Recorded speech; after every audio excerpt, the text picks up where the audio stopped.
हाँ जी दोस्तों, तो चैप्टर नंबर 7 तक हमारे सक्सेसफुली रैप अप हो गया पूरा कंपनीज एक्ट। अब बात करेंगे हम चैप्टर नंबर 8 की, देन 9, उसके बाद देन हमारा लास्ट चैप्टर आएगा chapter number 10।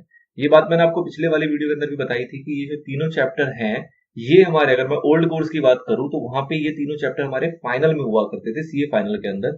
But new course के अंदर इन 3 चैप्टर को फाइनल से उठा के डाल दिया गया हमारे इंटर के अंदर, जो कि अपने आप में बहुत ठीक ठाक चैप्टर है, बड़े इंटरेस्टिंग चैप्टर है और बड़े ही प्रैक्टिकली रिलेट करते हैं ये चैप्टर हमारी नॉर्मल वर्किंग से। ठीक है, अब इस पर्टिकुलर वीडियो के अंदर हम क्या करने वाले हैं, हम चैप्टर नंबर 8 जो कि बात करेगा declaration and payment of dividend के ऊपर, इसका ओवरव्यू लेंगे और कुछ बेसिक टर्म्स होते हैं जो कि आपको ऑल्दो पता है, लेकिन इस पूरे चैप्टर को तमीज से समझने के लिए कह सकते हैं कि उन टर्म्स के बारे में एक्चुअली हमारा एक्ट क्या कहता है वो जानना जरूरी है। आपको इसके अंदर से एक जो आपके दिमाग में हो सकता है कि गलत फीडिंग हो, क्योंकि जब हम अकाउंट से रिलेट करके उस चीजों को पढ़ते हैं, डिविडेंड टर्म्स को, इंटरिम डिविडेंड को, फाइनल डिविडेंड को, तो उसके अंदर एक मिसकंसेप्शन आ सकता है, कंफर्म नहीं है, मे बी आपको ये चीज पहले से क्लियर हो, बट हमें द थिंग इज कि टर्मिनोलॉजी जितनी भी है उसको एज पर एक्ट समझ लेना है, ताकि जब हम आगे इसके प्रोविजंस को रिलेट करेंगे, उसको समझेंगे, तो उसके बीच में कोई कंफ्यूजन ना रहे। तो वो कुछ टर्मिनोलॉजी है उसको देखेंगे, जिसके अंदर हमारा डिविडेंड आएगा, टाइप्स ऑफ डिविडेंड आएगा, और dividend on the basis of nature of shares आएगा कि इक्विटी शेयर्स के बेसिस में कैसे और प्रेफरेंस शेयर्स के बेसिस में कैसे। ऑल्दो प्रैक्टिकली रिलेटेबल है, आपने इसके बारे में बेसिक जानकारी आपकी हो सकती है, बट एक ओवरव्यू ले रहे हैं, इसलिए मेरा एक काम है कि पहले आपको इसकी नॉलेज दूं, उसके बाद ही मैं इस एक्ट के एक्चुअल प्रोविजन के अंदर जाऊं, इस चैप्टर के एक्चुअल प्रोविजन के अंदर घुसेंगे। ठीक है, चलिए पहले एक बार इसका ओवरव्यू देखें तो कितने सेक्शंस है हमारे। तो 123 से शुरू होता है और 127 पे ही आके खत्म हो जाता है, मतलब गिन के बस 5 सेक्शन है इसके अंदर, 123, 124, 125, 126 और 127। ठीक है, अब जो मेजर इंपॉर्टेंट सेक्शन है, जो ऐसा कह लें जो पूरी चैप्टर के चेहरे को दिखा जाएगा साफ साफ, वो हमारा पहला ही सेक्शन है, सेक्शन नंबर 1, 2, 3, जिसकी हम आने वाली जो नेक्स्ट वीडियो होगी उसके अंदर इसकी चर्चा करेंगे। और वो एक थोड़ा सा लेंथी भी हो सकता है, क्योंकि बहुत सारे कॉन्सेप्ट है जो उसके अंदर मर्ज्ड है, और वो एक बार क्लियर हो गया तो आप कह लो कि अगर वो चीज आपको समझ में आ गई है तो आपका पूरा चैप्टर आपके हाथ में आ चुका है। ठीक है, तो सबसे पहले अगर इसका हम ओवरव्यू देखें तो ओवरव्यू हमारे जो मॉड्यूल के अंदर बना हुआ है वो इस प्रकार से है कि आपको पहले समझना पड़ेगा क्या कि डिविडेंड की मीनिंग क्या होती है और टाइप्स ऑफ डिविडेंड क्या होते हैं, जो कि हम आज खत्म कर लेंगे। फिर हमारा नेक्स्ट पार्ट आएगा जिसके अंदर बात करेंगे डिक्लेरेशन ऑफ डिविडेंड के ऊपर, और उसके प्रोविजंस जो है वो गिवन है आपके सेक्शन 123 के अंदर, अलॉन्ग विद ऑब्वियसली रूल्स होंगे 2014 के, जो कि बात करेगा companies declaration and payment of dividend के ऊपर। ठीक है जी, अब इसके अंदर कुछ प्रोविजन आएगा कि करंट ईयर प्रॉफिट भी यूज कर सकते हैं डिविडेंड देने के लिए, पास्ट ईयर भी कर सकते हैं, रिजर्व वगैरह भी कर सकते हैं, जो भी केसेस हैं वो सारा कुछ हमारा 123 के अंदर डिस्कस किया जाएगा। फिर बात आती है अनपेड डिविडेंड या फिर अनक्लेम डिविडेंड। इसका मतलब क्या है कि हम डिविडेंड दे नहीं पाए या फिर हम देना चाह रहे थे, सामने वाला क्लेम नहीं कर पाया। अब बहुत सारे ऐसे सिनेरियो हो सकते हैं जहां कि हम डिविडेंड पे करना चाह रहे हैं और सामने वाले की किसी गलती की वजह से या किसी भी लापरवाही की वजह से वो क्लेम नहीं कर पा रहा, उसको वो मिल नहीं पा रहा, कुछ भी ऐसी सिचुएशन आती है तो उसको डील करेगा हमारा सेक्शन नंबर 124। फिर एक कॉन्सेप्ट आता है कि अगर हमारा अनक्लेम रह जाता है तो उस अमाउंट को हमें ट्रांसफर करना पड़ता है investor education and protection fund IEPF को, जो कि डील करता है हमारा सेक्शन नंबर 125। इसके अंदर हम बात करेंगे कि किस तरीके से इस फंड को क्रिएट किया गया, स्टैब्लिश किया गया कंपनीज एक्ट के अंदर, और कौन कौन से ऐसे अमाउंट होते हैं। एक तो इकलौता हमें इसी चैप्टर के अंदर दिख जाएगा जो कि हमारा अनपेड या फिर अनक्लेम डिविडेंड है, बट अलोंग विद दैट बहुत सारे ऐसे और अमाउंट्स बताए गए हैं जिसको कि हमें ट्रांसफर करना होता है IEPF के अंदर, तो उन चीजों को हमें समझना पड़ेगा सेक्शन नंबर 125 के अंदर। 126 को इस चार्ट में नहीं बताया गया, वो बेसिकली अबेयंस की बात करता है कि अगर कोई ऐसा शेयर्स है जो कि ट्रांसफर में रुका पड़ा है तो उसके राइट्स को किस तरीके से रोका जाए। Rights in related to bonus shares हो सकता है, इन रिलेशन विद डिविडेंड हो सकता है, in relation with right shares हो सकता है, तो उसको कैसे होल्ड पे रखा जाए, तो उस होल्ड पे रखने की बात करता है। छोटा सेक्शन है सेक्शन नंबर 126। एंड लास्ट में आएगा पनिशमेंट, मतलब कि जो भी आपको प्रोविजन बताया गया कि इस टाइम तक आपको डिविडेंड पे कर देना है, अगर आप उसके अंदर नहीं करते हो तो क्या पनिशमेंट मिलेगी डायरेक्टर को और क्या पनिशमेंट मिलेगी। यहाँ ऑफिसर इन डिफॉल्ट नहीं आता है, यहाँ पे डायरेक्टर आता है, और क्या पनिशमेंट मिलती है कंपनी को। अलॉन्ग विद दैट कुछ एक्सेप्शंस। एक्सेप्शंस का मतलब कि जो हम रूल देखेंगे कि 30 दिनों के अंदर हमें डिविडेंड को पे कर देना होता है, उसको डिक्लेयर करने के बाद अगर हम नहीं कर पाते तो उसके बाद भी पनिशमेंट नहीं लगेगी। उसके लिए कुछ सिनेरियो है कि इन केसेस के अंदर अगर मैं टाइम पे नहीं भी डिविडेंड पे कर पाया तो भी मेरे ऊपर कोई पनिशमेंट नहीं लगेगी, उसको कहते हैं सिंपली एक्सेप्शंस है हमारे, तो उसको हम और देखेंगे इसके अंदर। तो ये पूरा पूरा ही हमारा जो चैप्टर है वो इसमें इतनी बातें हम करके चलेंगे ना। अब आज की उस पर मेनली कंटेंट पे आते हैं, जो कि मोटा मोटा बात करेगा डिविडेंड क्या होता है। तो इसको बेसिकली डिफाइन किया गया है सेक्शन नंबर 235 के अंदर, जो कि बात करता है डिविडेंड क्या है। तो अगर हम सेक्शन की डेफिनेशन के ऊपर बात करें तो वो सिंपल ये कहता है कि भैया डिविडेंड का मतलब है डिविडेंड जिसके अंदर इंक्लूड होता है इंटरिम डिविडेंड। ठीक है, बड़ी रफ सी चीज बता गया कि डिविडेंड का मतलब क्या होता है जी। डिविडेंड जिसके अंदर आप इंक्लूड कर लो इसको, इंटरिम डिविडेंड को भी, मतलब फाइनल डिविडेंड इंटरिम डिविडेंड दोनों को मिला के ही हम कहते हैं एक डिविडेंड। अब एक्चुअल में इसने इलेबोरेट नहीं किया कि इसका मतलब क्या है, किसने, आपके एक्ट ने। बट अब अगर जनरल नॉलेज की मतलब जनरल सेंस में बात करें तो इसका बेसिकली मतलब क्या होता है, तो उसको हम कहते हैं डिस्ट्रीब्यूटेबल प्रॉफिट है। मतलब कि कंपनी जो भी प्रॉफिट कमाती है, कंपनी जो भी प्रॉफिट कमाती है, सारे खर्चे वगैरह, सारे डेट्स वगैरह की इंटरेस्ट वगैरह पे करने के बाद जो भी उनके पास प्रॉफिट बचता है, उसमें से वो डिसाइड करती है कि कितना पोर्शन को हम डिस्ट्रीब्यूट कर दें एज अ डिविडेंड और कितना पोर्शन ऐसा है जिसको डिस्ट्रीब्यूट ना करें। अब जो डिविडेंड देना है, इसमें हम बात करेंगे जैसे प्रेफरेंस शेयर्स की, तो उनके डिविडेंड को भी पहले पे करना होता है, उसके बाद जाके बात आती है इक्विटी शेयर्स की। और उस बचे हुए पैसे से कई बार जो हमारी कंपनी है वो ये भी डिसाइड करती है कि डिविडेंड दें, पूरा दे दें, या फिर डिविडेंड बिल्कुल ना दें, या फिर डिविडेंड हम आधा दें आधा ना दें, 80% दें 20% ना दें। थिंग इज कि बहुत सारी इसके अंदर सिनेरियोज हो सकते हैं जो कि आप प्रैक्टिकली देखते हो अपने फाइनेंशियल मैनेजमेंट में, जब हम एक टर्म वहां पे एक टॉपिक पढ़ते हैं डिविडेंड डिसीजन का। ठीक है, उस डिसीजन के अकॉर्डिंग एक डिविडेंड पॉलिसी ड्राफ्ट की जाती है और उस पॉलिसी के अकॉर्डिंग कंपनी डिसाइड करता है कि डिविडेंड देना है, नहीं देना, और देना है तो कितना देना है, जो भी चीज है। तो बेसिकली हम कह सकते हैं कि डिस्ट्रीब्यूटेबल प्रॉफिट है पार्ट का, जो कि जो हमने कमाया है उसका एक बेसिकली पोर्शन है, एक पार्ट है जो कि हम एलोकेट कर देते हैं कि हाँ भैया इसमें से इतना अमाउंट जो है वो हम पे करेंगे। और पेमेंट कब होगी, जब एक बार वो डिक्लेयर हो जाएगा। डिक्लेयर मतलब डिसाइड हो जाएगा एंड अप्रूव हो जाएगा, किसके द्वारा, मेंबर्स के द्वारा। ठीक है जी, अच्छा आगे बढ़ते हैं।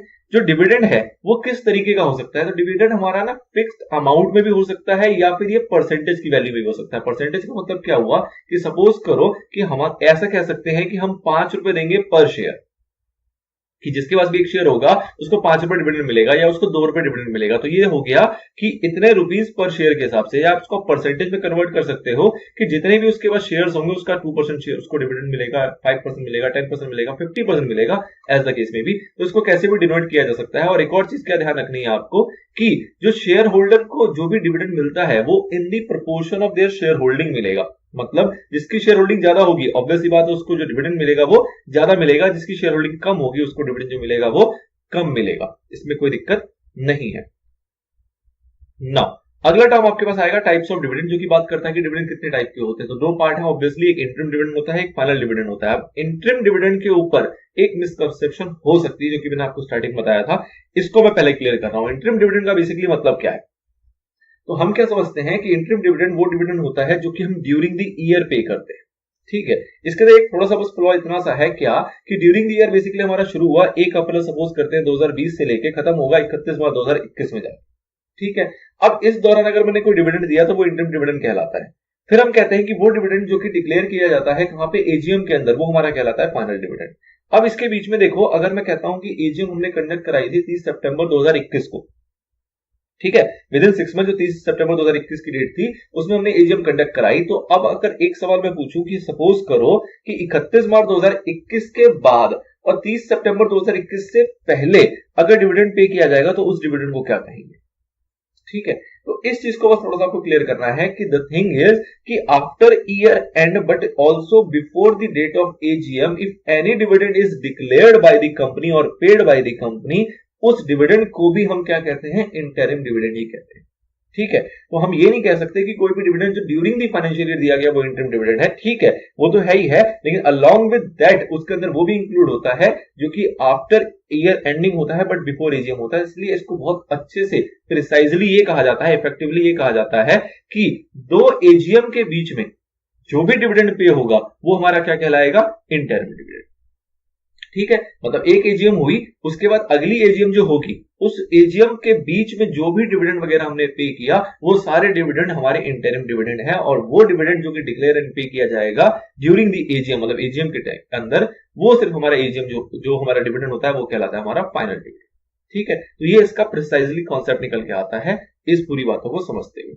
अच्छा जी, अब जो इंटरिम डिविडेंड है ये डिक्लेयर कौन करता है? तो ऑब्वियस सी बात है, इंटरिम डिक्लेयर जो किया जाता है वो किसके द्वारा किया जाता है? बोर्ड ऑफ डायरेक्टर के द्वारा किया जाता है, और उसको बाद में रेटिफाई या कह लो कि आप अप्रूव करवा लिया जाता है एजीएम के अंदर, किसके द्वारा? मेंबर के द्वारा। ठीक है, कहां से दिया जाएगा इंटरिम डिविडेंड? तो ये सारी चीजें ना अपन हम पढ़ेंगे जब हम सेक्शन की बात करेंगे, तो कुछ चीजें ऐसी हैं जो आपको यहाँ पे सेक्शन के ऊपर भी इन्होंने दे दी है चर्चा, जो कि बेसिक टर्मिनोलॉजी के अंदर नहीं आना चाहिए, बट कोई बात नहीं। पहला पॉइंट कह रहा है कि भैया कहां से कौन से पैसे को यूज करते हुए इंटरिम डिविडेंड को देंगे? तो आप सिंपली ऐसा भी कह सकते हो कि जो भी पैसा यूज किया जाता है फाइनल डिविडेंड के लिए, वही पैसा हम यूज करते हैं इंटरिम डिविडेंड के लिए भी। अब यहाँ पे क्या क्या देख रहे हैं जो इंक्लूड होता है? तो पहली बात कह रहा है सरप्लस। सरप्लस का मतलब क्या हुआ? वो प्रॉफिट जो हमारे पीएनएल के अंदर पड़ा हुआ है, जो ऑब्वियस सी बात है प्रीवियस ईयर का होगा, इस साल का नहीं है, पहले का इकट्ठा पैसा जो प्रॉफिट की नेचर का है और हमारे प्रॉफिट एंड लॉस अकाउंट में पड़ा हुआ है, वो हमारा कहलाता है सरप्लस। फिर बात आती है कि जिस साल आप डिविडेंड डिक्लेयर कर रहे हो उस साल का प्रॉफिट भी हो सकता है। जिस साल हमने डिविडेंड डिक्लेयर किया उस साल का प्रॉफिट भी जो है उससे भी डिविडेंड दिया जा सकता है, वो भी हमारे सोर्सेज में काम आ सकता है। और फिर बात करते हैं कि अगर हम पार्शियली दे रहे हैं, तो सपोज करो कि जब आप डिविडेंड डिक्लेयर कर रहे हो उससे पहले जो भी क्वार्टर एंड हुआ और उस क्वार्टर एंड तक में जो भी आपने प्रॉफिट कमाया, उस प्रॉफिट को भी यूज किया जा सकता है डिविडेंड देने के लिए। ठीक है, अब यहाँ पे बेसिकली जो दो पॉइंट है लास्ट के, इसमें क्या डिफरेंस है कि सपोज करो आपने साल खत्म होने के बाद दिया, आपने 20-21 वाला साल था, फाइनेंशियल ईयर था, वो खत्म हुआ, उसके बाद सपोज आप जून में दे रहे हो इंटरिम डिविडेंड, तो उस केस में आप कौन से साल के लिए डिविडेंड दे रहे हो? अप्रैल से लेके 31 मार्च 2021 तक के लिए। तो ऑब्वियस सी बात है जो आप प्रॉफिट यूज करोगे वो उसी साल का यूज करोगे, ना कि जून वाला क्वार्टर, क्योंकि जून वाला जो क्वार्टर है वो 21-22 का प्रॉफिट है। ठीक है, बट अगर मैं बात करता हूं कि मैंने ड्यूरिंग द ईयर अगर देना है, तो उस केस में मैं उस साल का प्रॉफिट भी यूज कर सकता हूं। मतलब कि अगर मैं 20-21 का करना चाह रहा हूं और मैंने सितंबर में डिक्लेयर किया, तो सितंबर से पहले के जो भी क्वार्टर के प्रॉफिट होंगे उस प्रॉफिट को यूज किया जा सकता है। ठीक है, मतलब टिल सितंबर जो क्वार्टर है हमारा, उस प्रॉफिट को भी यूज किया जा सकता है। तो इस चीज को जरा समझना है, इन दोनों पॉइंट में डिफरेंस है। नाउ जो भी डिक्लेरेशन होता है मैंने आपको बता दिया कि इसको रेगुलराइज कर दिया जाएगा, कहां पे? जो भी हमारा आने वाला एजीएम होगा, किसके द्वारा? मेंबर के द्वारा। रेगुलराइज का मतलब इस पे अप्रूवल मिल जाएगा, हाँ जी बोर्ड ऑफ डायरेक्टर ने डिसाइड करके डिविडेंड दे दिया था, which is interim dividend, and now that dividend is also ratified या फिर approved by the members in AGM. अच्छा जी, फिर बात आती है कि सपोज करो कंपनी को हो गया लॉस। ये सारे प्रोविजन हम देखेंगे फाइनल डिविडेंड के सिनेरियो में, सेक्शन 123 के अंदर भी, आने वाली नेक्स्ट वीडियो के अंदर भी, बट एक थोड़ा सा बेस बनाने के लिए यहाँ पे इन्फॉर्मेशन दे दी है जिसको कि हम छोड़ नहीं रहे। नाउ अगर सपोज करो कि कंपनी को प्रॉफिट नहीं हुआ, कंपनी को हो गया लॉस, तो क्या वो डिविडेंड दे सकती है? तो हाँ, अगर ड्यूरिंग द करंट ईयर, जिस साल हम डिविडेंड देने जा रहे हैं, उस साल अगर कंपनी को लॉस भी हो जाता है, तो भी कंपनी जो है वो डिविडेंड पे कर सकती है। और डिविडेंड कहां से पे करेगी? ऑब्वियसली बात है अपने पास्ट प्रॉफिट से, जैसे कि हमने पीछे देखा सरप्लस जो था वहां से पे किया जा सकता है। लेकिन वहां पे एक कंडीशन है। कंडीशन क्या है कि जो भी आप डिविडेंड दोगे, अपने पिछले 3 साल देखो और पिछले 3 साल में आपने डिविडेंड जो दिया है उसका एवरेज निकालो, और उसके एवरेज से ज्यादा डिविडेंड पे नहीं करोगे, क्योंकि आपको एक तो हुआ है लॉस। तो लॉस होने के बाद आपको बस अलाउ किया जाता है कि हाँ डिविडेंड पे कर लो, लेकिन एक लिमिट दे दी गई। लिमिट क्या दे दी गई कि पिछले 3 सालों में आपने जितना भी डिविडेंड किया है उसका एवरेज रेट निकालो, और उस रेट से ज्यादा आप डिविडेंड नहीं पे करोगे इन केस ऑफ लॉस। ठीक है, ओके। अगर सपोज करो पिछले 3 सालों में, ये पॉइंट वैसे ये भी आगे डील किया जाएगा कि अगर पिछले 3 सालों में मैंने सपोज करो डिविडेंड दिया ही नहीं था, तो क्या होगा? तो ये वाला कॉन्सेप्ट जो है वो उसके ऊपर अप्लाई नहीं होता, फिर आप जितना मर्जी डिविडेंड दे दो, क्योंकि आप किराना का हिसाब ही नहीं लगा सकते अगर हमने डिविडेंड पे ही नहीं किया है तो। ठीक है, ओके। नाउ एग्जांपल है, एक एग्जांपल छोटा सा है कि भैया 16% का इन्होंने एवरेज रेट का डिविडेंड दिया था पिछले 3 सालों के अंदर, तो उस केस में अगर कंपनी को लॉस हो जाता है करंट फाइनेंशियल ईयर में, तो ऑब्वियसली बात है कितना परमिटेड है कि वो इंटरिम डिविडेंड कितना दे सकती है? तो वो दे सकती है 16% तक, उससे ज्यादा नहीं।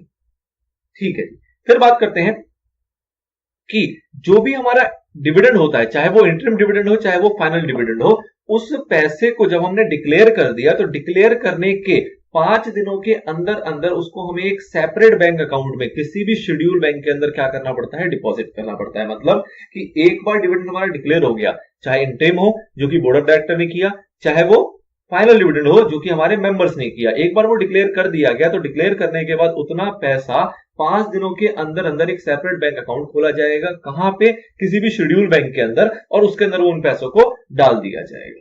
ठीक है जी, ये एक आता है इसका टाइम लिमिट के ऊपर का प्रोविजन। फिर बात करते हैं कि और भी अगर कोई प्रोविजन है जो कि हम सेक्शन 123 में देखेंगे जो कि डिविडेंड के ऊपर अप्लाई होता है, वो सारे provision as it is apply हो जाएंगे इंटरिम डिविडेंड के अंदर। मतलब प्रोविजन को लेके कोई भी इनके बीच में भेदभाव नहीं है। जो भी प्रोविजन लगेगा सेक्शन 123 का डिविडेंड के ऊपर, वो सारा का सारा प्रोविजन लगेगा हमारा इंटरिम डिविडेंड के ऊपर। अगर हम सिर्फ वर्ड डिविडेंड बोलते हैं that means it is a final dividend, और अगर हमें इंटरिम डिविडेंड की बात करना है तो हमें इंटरिम वर्ड को यूज करना पड़ता है ना। फाइनल डिविडेंड की बात करें तो ऑब्वियस सी बात है ये वो डिविडेंड होता है जो कि डिक्लेयर किया जाता है कहां पे, एजीएम के अंदर। कितना डिविडेंड देना है ये रेट कौन रिकमेंड करेगा, तो ऑब्वियस सी बात है रिकमेंड किया जाता है बोर्ड ऑफ डायरेक्टर के द्वारा, और इसको हमारे मेंबर्स जो होते हैं वो अप्रूव कर देते हैं। अप्रूव कैसे करेंगे, तो ऑब्वियस सी बात है वो एक रेजोल्यूशन पास करेंगे, और रेजोल्यूशन जो होगा वो कैसा होगा, ऑर्डिनरी रेजोल्यूशन होगा। ऑर्डिनरी रेजोल्यूशन क्यों होगा, क्यों, क्योंकि डिक्लेरेशन ऑफ डिविडेंड जो है वो एक प्रकार का ऑर्डिनरी बिजनेस है। ऐसा आपने कहां पढ़ा, याद करो, जब आपने सेक्शन नंबर 102 पढ़ा था वहां पे आपने देखा था ऑर्डिनरी बिजनेस के 4 बिजनेस थे, उन 4 बिजनेस के अंदर एक बिजनेस हुआ करता था डिक्लेरेशन ऑफ डिविडेंड का। तो आपको ये चीजें पहले से पता है ना। बात ये आती है कि सपोज करो कि बोर्ड ऑफ डायरेक्टर ने रिकमेंड किया कि जी डिविडेंड देना चाहिए 15% इस साल, तो क्या मेंबर जो है वो डिविडेंड के रेट को बढ़ा सकते हैं, तो बिल्कुल नहीं। क्या घटा सकते हैं, हाँ जी घटा सकते हैं। क्या उतना ही रखना पड़ेगा, वो उनकी इच्छा के ऊपर डिपेंड करता है। मतलब क्या हुआ कि मेंबर्स चाहे तो उस डिविडेंड की रेट को उतना ही रखें जितना रिकमेंड किया है बोर्ड ने, या फिर उसको उससे नीचे लेके आ जाए, बट किसी भी हालत में रिकमेंडेशन से ज्यादा नहीं देगी डिविडेंड कौन, मेंबर, मतलब अप्रूव नहीं कर सकती ना। अब इसके नेचर के ऊपर अगर क्लासिफिकेशन करें तो आपको पता है शेयर्स हमारे 2 टाइप के होते हैं, एक होता है प्रेफरेंस शेयर, दूसरा होता है इक्विटी शेयर्स। प्रेफरेंस शेयर्स जो होते हैं उसको अगर हम डिवाइड करें तो वो 2 टाइप के होते हैं, एक होते हैं क्यूमुलेटिव प्रेफरेंस शेयर्स और एक होते हैं non cumulative preference shares. Cumulative preference shares कौन से होते हैं कि अगर कंपनी के पास प्रॉफिट नहीं था, या फिर कंपनी के पास इनएडिक्वेसी ऑफ प्रॉफिट था, या किसी और रीजन की वजह से भी अगर कंपनी प्रेफरेंस शेयर्स को डिविडेंड नहीं देती है, तो उनका डिविडेंड जो है वो लैप्स नहीं होता, वो इकट्ठा हो जाता है, वो एक्यूमुलेट हो जाता है। और एक्यूमुलेट होने के बाद वो कब पे किया जाएगा, जब भी कंपनी के पास पैसा आ जाएगा, प्रॉफिट आ जाएगा, जब भी डिविडेंड देना चाहेगी तो पिछले जितने सालों का अरियर होगा वो सारा जोड़ के देगी उसको, उसके पैसे डूबेंगे नहीं डिविडेंड के, उसको बोलते हैं हम क्यूमुलेटिव प्रेफरेंस शेयर। और नॉन क्यूमुलेटिव का होता है इसका उल्टा, मतलब कि वहां पे अगर आपका ईयर लैप्स हो गया तो आपका डिविडेंड भी लैप्स हो जाएगा। मतलब सपोज अगर कंपनी का प्रॉफिट ही नहीं था तो कंपनी आपको डिविडेंड नहीं देगी, और नहीं देगी तो वो आपका जो अरियर है वो एक्यूमुलेट नहीं होगा। ऐसा नहीं है कि वो अगले साल मिलेगा, वो गया और वो खत्म हो गया।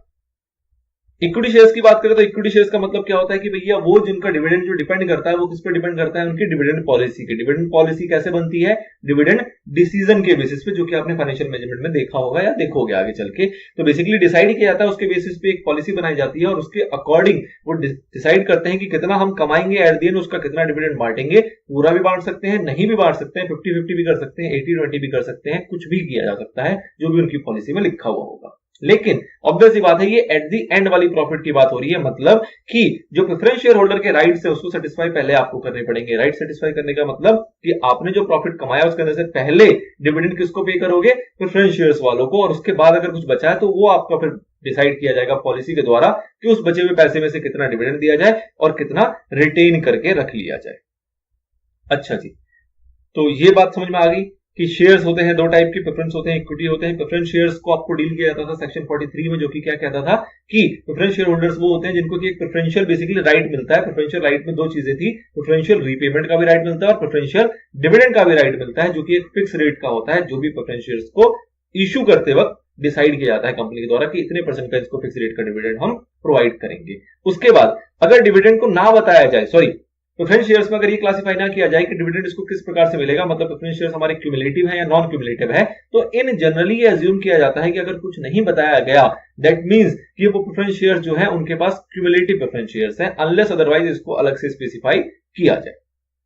ठीक है जी, फिर इसकी बेसिस के ऊपर बात आई कि on the basis of payment बात करें तो 2 टाइप के होते हैं, क्यूमुलेटिव और नॉन क्यूमुलेटिव। क्यूमुलेटिव मैंने आपको बता दिया वो होते हैं जिनको की जिनके डिविडेंड के जो राइट्स होते हैं, डिविडेंड का जो अमाउंट होता है वो एक्यूमुलेट होता जाता है कि इन केस अगर कंपनी ने प्रॉफिट नहीं कमाया या फिर इनएडिक्वेसी था प्रॉफिट के अंदर, तो वो उसको एक्यूमुलेट कर लेगी और जो भी आगे वाले आने वाले सालों होंगे जब उनका प्रॉफिट आ जाएगा तो वो उसको पे कर देगी। एक चीज आपको ध्यान ये रखना होता है कि अगर कुछ भी एक्यूमुलेटेड है, अरियर है डिविडेंड का, और आने वाले सालों में कंपनी ने कमाया प्रॉफिट, तो उसके अंदर से पहले उसको पूरा प्रेफरेंस शेयर्स का पैसा चुकता करना पड़ेगा डिविडेंड का, उसके बाद जाके ही वो इक्विटी शेयर्स को कुछ दे पाएगी, डिविडेंड देना हो या जो भी करना हो। लेकिन पहले चुकता किसको करना पड़ेगा, प्रेफरेंस शेयर्स के सारे पैसे को, जितना भी उसके अरियर के अंदर एक्यूमुलेट हो रखा होगा। नॉन क्यूमुलेटिव की बात करें तो ऑब्वियस सी बात है, यहाँ पे इनका जो डिविडेंड होता है वो अगर किसी भी रीजन से डिक्लेयर नहीं किया गया है, प्रॉफिट नहीं है जो भी कुछ, तो उनका जो राइट था वो बेसिकली एक्सपायर हो जाता है, खत्म हो जाता है और उनको फ्यूचर में इसका कोई बेनिफिट नहीं मिलता। अगर आज मिल गया इस साल, नहीं मिला तो आपका वो अरियर है वो एक्यूमुलेट नहीं होगा, वो आपके लिए फ्यूचर में आप उसके लिए टाइटल नहीं होते। इक्विटी शेयर्स का मतलब क्या होता है, तो इसकी बेसिक डेफिनेशन ये आती है कि इक्विटी शेयर्स वो शेयर्स होते हैं जो कि प्रेफरेंस शेयर्स हमारे नहीं होते, मतलब other than preference shares all shares are equity shares. Basically क्या होता है यहाँ पे, तो इस सिनेरियो में क्या है कि रेट जो होगा वो डिसाइड कौन करेगा, रिकमेंड कौन करेगा, बोर्ड, और उस डिसीजन के बेसिस के ऊपर अप्रूवल कौन देगा, हमारा मेंबर जो भी होगा मीटिंग का, एजीएम का। और उसके अंदर डिविडेंड पॉलिसी को ऑब्वियसली मैटर करती है कि डिविडेंड पॉलिसी कैसी है उनकी, उसमें से कितना उनको डिस्ट्रीब्यूट करना है, कितना उनको रिटेन करके रखना है किसी फ्यूचर प्रोजेक्ट के लिए, या एज द केस में भी। तो द थिंग इज, ये पूरा सिनेरियो था आपका बेसिक कॉन्सेप्ट के ऊपर, जिसके अंदर हमने डिविडेंड की चर्चा देखी, टाइप्स ऑफ डिविडेंड देखा, और on the basis of equity shares भी हमने इसकी डिविडेंड की पॉलिसी को देख लिया। अब शुरू करेंगे हम अगले पार्ट से, सेक्शन नंबर 123 से लेके एक एक सेक्शन के ऊपर एक एक वीडियो बनने वाली है, और लास्ट के जो 2 सेक्शन होंगे उसके ऊपर एक लौती वीडियो बनेगी, मतलब सेक्शन नंबर 126 और सेक्शन नंबर 127, क्योंकि थोड़े से कंपैरेटिवली छोटे सेक्शन हैं। चलिए तो मिलते हैं आपसे नेक्स्ट पार्ट में, जिसमें हम बात करेंगे सेक्शन नंबर 123 के ऊपर। हाँ जी दोस्तों, तो सेक्शन 123 की शुरुआत करने जा रहे हैं, जो कि बात करेगा provisions regarding declaration and payment of dividend के ऊपर। अब इसको जो हमारे मॉड्यूल के अंदर दिया गया है वो कुछ इस तरीके से दिया गया है कि आपको पॉइंट वाइज कुछ क्वेश्चन पूछे गए हैं और पर्टिकुलर क्वेश्चंस के ऊपर उसका एक तरीके से आंसर बता दिया गया है। तो इसको पार्ट डिवाइड किया गया, जैसे कि आप पहला पार्ट देख रहे हो कि सोर्सेज क्या होगा, अगर हमें डिविडेंड डिक्लेयर करना है तो क्या क्या सोर्सेज है हमारे पास, फिर टाइम लिमिट के ऊपर क्वेश्चन आएगा। इस तरीके से क्वेश्चन के फ्रेम में इसको डिवाइड किया हुआ है। इंटरेस्टिंग है, थोड़ा सा लेंथी हो सकता है, बट संयम के साथ सुनते जाओ। स्पीड में ज्यादा नहीं बढ़ा रहा हूं, क्योंकि मेरी स्पीड से मैंने देखा है कि कई लोगों को प्रॉब्लम होती है कि अरे सर कुछ ज्यादा तेज हो जाता है, इस तरीके से नहीं करो। तो इस वजह से मैं थोड़ा सा एक नॉर्मल स्पीड में रखने की कोशिश करूंगा। जिसको स्लो लग रही होगी बढ़ा ले, जिसको तेज लग रही है वो उसको स्लो कर ले, एज द केस में भी, बट एक अच्छे तरीके से हम इसको समझने की कोशिश करेंगे। तो सबसे पहला सवाल आया सोर्सेज क्या होगा। सोर्सेज हमने पिछली वीडियो में ऑल्दो कवर किया था कि कौन कौन से प्रॉफिट से या कौन कौन से पैसों से आप डिविडेंड डिक्लेयर कर सकते हो। तो सबसे पहला पॉइंट आता है कि भैया जो करंट फाइनेंशियल ईयर का आपका प्रॉफिट है उसको यूज कर लो डिविडेंड देने के लिए, कोई दिक्कत नहीं है। जो आपके पास करंट फाइनेंशियल ईयर में आया, ऑब्वियसली जो आपने अकाउंटिंग जो भी अपनी प्रॉफिट लॉस अकाउंट बनाया होगा, डेप्रिसिएशन वगैरह जो भी आपके पास फाइनल रिजल्ट बचा है, उस प्रॉफिट को आप यूज कर सकते हो डिविडेंड पे आउट करने के लिए। फिर दूसरा पॉइंट आता है कि प्रीवियस फाइनेंशियल ईयर या ईयर्स, कई सालों के भी अगर प्रॉफिट आपके पास इकट्ठा है, जिसको हम कह सकते हैं कि वो क्रेडिट बैलेंस हो सकता है हमारे प्रॉफिट एंड लॉस अकाउंट का, नंबर 1, या फिर अगर हमने उसमें से ट्रांसफर कर दिया है रिजर्व्स के अंदर तो फ्री रिजर्व हो सकता है। फ्री रिजर्व, ध्यान रखना है, फ्री रिजर्व। अगर कोई भी ऐसा रिजर्व है जो कि फ्री रिजर्व नहीं है तो उसको यूटिलाइज नहीं किया जाता डिविडेंड पे करने के लिए, सिर्फ और सिर्फ फ्री रिजर्व को यूज किया जाता है। तो मतलब पिछले साल के प्रॉफिट है उसको भी आप यूज कर सकते हो। तीसरा पॉइंट आता है बोथ। बोथ का मतलब क्या हुआ कि थोड़ा पैसा हमने निकाल लिया करंट ईयर के प्रॉफिट से, थोड़ा पैसा निकाल लिया हमने पिछले सालों के प्रॉफिट से, ठीक है जी, चल जाएगा, कोई दिक्कत नहीं है। हमारे पास करंट ईयर में इनएडिक्वेसी थी तो हमने थोड़ा पैसा यहां का ले लिया, बाकी जो कम पड़ा वो पिछले साल के प्रॉफिट से यूज कर लिया। तो ऐसा भी किया जा सकता है। अब कुछ नोट आया, नोट बेसिकली ये कहा जा रहा है क्या कि भैया डिक्लेरेशन जो आपको डिविडेंड का करना होगा ना, वो डिक्लेरेशन देने से मतलब डिविडेंड डिक्लेयर करने से पहले अगर कुछ भी पिछले साल का आपका कैरिड ओवर लॉसेज है, मतलब पिछले साल सपोज लॉस हुआ था वो आपका कैरी फॉरवर्ड होकर आ रहा है, पिछले साल का डेप्रिसिएशन था वो प्रोवाइड नहीं कर पाए थे बिकॉज आपके पास प्रॉफिट ही नहीं था उतना, वो भी कैरी फॉरवर्ड करके आ रहा है। तो मतलब पिछले साल का अगर लॉस कैरी फॉरवर्डेड है या फिर पिछले साल का अगर डेप्रिसिएशन था जो कि आप पिछले साल मेट नहीं कर पाए थे और वो कैरी फॉरवर्ड करना पड़ा था, तो इन दोनों कैरी फॉरवर्ड को आपको सेट ऑफ करना पड़ेगा पहले, और सेट ऑफ करने के बाद जो आपके पास प्रॉफिट बचेगा उससे ही आप डिक्लेयर करोगे। ठीक है जी। नाउ अगला बात आती है क्या कि आप इसके अंदर यूज नहीं करोगे किसी भी अनरियलाइज्ड गेन को। जैसे आपने ऊपर देखा कि फ्री रिजर्व को यूज करना है। फ्री रिजर्व का मतलब क्या है कि अदर देन फ्री रिजर्व जो होते हैं, जैसे अनरियलाइज्ड गेन हो सकता है, नोशनल प्रॉफिट हो सकता है, रिवैल्यूएशन ऑफ रिजर्व हो सकता है, या फिर एसेट्स एंड लायबिलिटी को आपको अगर फेयर वैल्यू में मेजर करना पड़ता है तो उसके अंदर भी कुछ चेंजेस आते हैं, मतलब उसकी वैल्यूएशन के अंदर कुछ चेंजेस आता है, तो उससे भी अगर कोई प्रॉफिट क्रिएट होता है आपके रिजर्व सरप्लस के अंदर, तो उस टाइप के प्रॉफिट को आप फ्री रिजर्व में काउंट नहीं करते, मतलब उस टाइप के प्रॉफिट को आप यूज नहीं करोगे डिविडेंड डिक्लेयर करने के लिए। फिर बात आती है क्या कि कैपिटल प्रॉफिट जो है वो डिस्ट्रीब्यूटर प्रॉफिट नहीं होता। कैपिटल प्रॉफिट भी मतलब वो हो गया जो कि अनइवन नेचर का होता है, जो कि आप रेगुलर नेचर में नहीं कमाते। कोई सौदा हुआ, कोई सेल कर दिया आपने एसेट्स को, कुछ प्रॉफिट आ गया, तो वो नेचर ऑफ प्रॉफिट जो कि रेगुलर नेचर के नहीं होते उसको हम कैपिटल प्रॉफिट कहते हैं। ऑब्वियसली बात है, कैपिटल प्रॉफिट जो होता है वो डिस्ट्रीब्यूटर प्रॉफिट नहीं होता, मतलब वो फ्री रिजर्व का पार्ट नहीं होता, उसको हम डिविडेंड पे करने के लिए यूज नहीं कर सकते। ठीक है जी, तो तीन चीजें हमने देखी। पहला करंट ईयर का प्रॉफिट, दूसरा प्रीवियस ईयर का प्रॉफिट, तीसरा हमने देखा बोध, और चौथा देखने वाले हैं वो कि अगर सपोज करो कि हमें सेंट्रल गवर्नमेंट ने गारंटी दे रखी थी कि भैया डिविडेंड आप पे करोगे और अगर आपको प्रॉफिट की कमी पड़ेगी, पैसों की कमी पड़ेगी, तो सेंट्रल गवर्नमेंट उसको हमें पहुंचाएगा, उतना पैसा हमें देगा ताकि हम डिविडेंड पे आउट कर सके। तो इस टाइप की अगर कोई गारंटी स्कीम दी हुई है, किसके द्वारा? सेंट्रल गवर्नमेंट के द्वारा, तो उस केस में सेंट्रल गवर्नमेंट हमें पैसा देगा और उस पैसे को भी हम यूज कर सकते हैं डिविडेंड डिक्लेयर करने के लिए। ठीक है जी, तो चार आपको पॉइंट यहां पे समझ में आ गए पहले सवाल के अंदर, जिसमें बात थी सोर्सेस के ऊपर। दूसरा सवाल आता है ट्रांसफर टू रिजर्व। अब इसको जरा समझना बहुत जरूरी है। अच्छा, एक यहां पे पीछे पॉइंट आपका और आया, उसको और क्लियर करो। क्या? जो आपके ये 4th और 5 पॉइंट थे, 4 और 5 पॉइंट का मतलब क्या था कि क्रेडिट बैलेंस को यूज किया जाएगा, फ्री रिजर्व को किया जाएगा, और फिर कहा गया था सिर्फ और सिर्फ फ्री रिजर्व कर सकते हैं और कोई रिजर्व को यूज नहीं किया जाएगा। इसके ऊपर क्या आपके ऊपर यहाँ पे वो दिक्कत है कि मतलब available and distributed as dividend के लिए कौन कौन से रिजर्व होते हैं जो फ्री रिजर्व नहीं होते। ऑल्दो ये नोट में बता दिया गया है, बट क्या कहा जा रहा है, कोई भी अमाउंट जो रिप्रेजेंट कर रहा है रियलाइज गेन को, नोशनल गेन को या रिवैल्यूएशन ऑफ एसेट को, तो उसको हम फ्री रिजर्व नहीं मानते। और उसके बाद बात आई थी कि अगर फेयर वैल्यू में मेजरमेंट करने के वक्त आपने एसेट लायबिलिटी को फेयर वैल्यू में मेजर किया और उसके अंदर कोई चेंजेस हुए और उससे कोई रिजर्व क्रिएट हुआ है, तो वो रिजर्व भी हमारा फ्री रिजर्व का पार्ट नहीं होता। चलिए, ऑल्दो ये नोट में भी कवर हो गया था। नाउ ट्रांसफर टू रिजर्व में बेसिकली क्या समझना है आपको कि जब हम पुराने एक्ट की बात करते हैं 1956 वाले की, तो वहां पे क्या हुआ करता था कि अगर आप इतना डिविडेंड दोगे तो इतना आपको रिजर्व क्रिएट करना पड़ेगा, इतना दोगे तो इतना रिजर्व, इतना दोगे तो इतना रिजर्व। इस टाइप से एक टेबल हुआ करती थी पुराने वाले एक्ट के अंदर कि भैया अलग अलग स्लैब के डिविडेंड के अकॉर्डिंग, रेट ऑफ डिविडेंड के अकॉर्डिंग अलग अलग अमाउंट आपको ट्रांसफर करने पड़ते थे रिजर्व के अंदर। कंपनीज एक्ट आया और उसने कह दिया कि भैया ऐसा कोई चक्कर नहीं है, ये प्योरली डिस्क्रिशन है कंपनी की, वो चाहे तो रिजर्व में ट्रांसफर करे, चाहे तो ना करे, चाहे तो ज्यादा करे, चाहे तो कम करे, उसके ऊपर है। कोई एक्ट के अकॉर्डिंग या कोई सेक्शन के अकॉर्डिंग कोई मैंडेटरी रिक्वायरमेंट नहीं डाली गई in respect of transfer to reserve.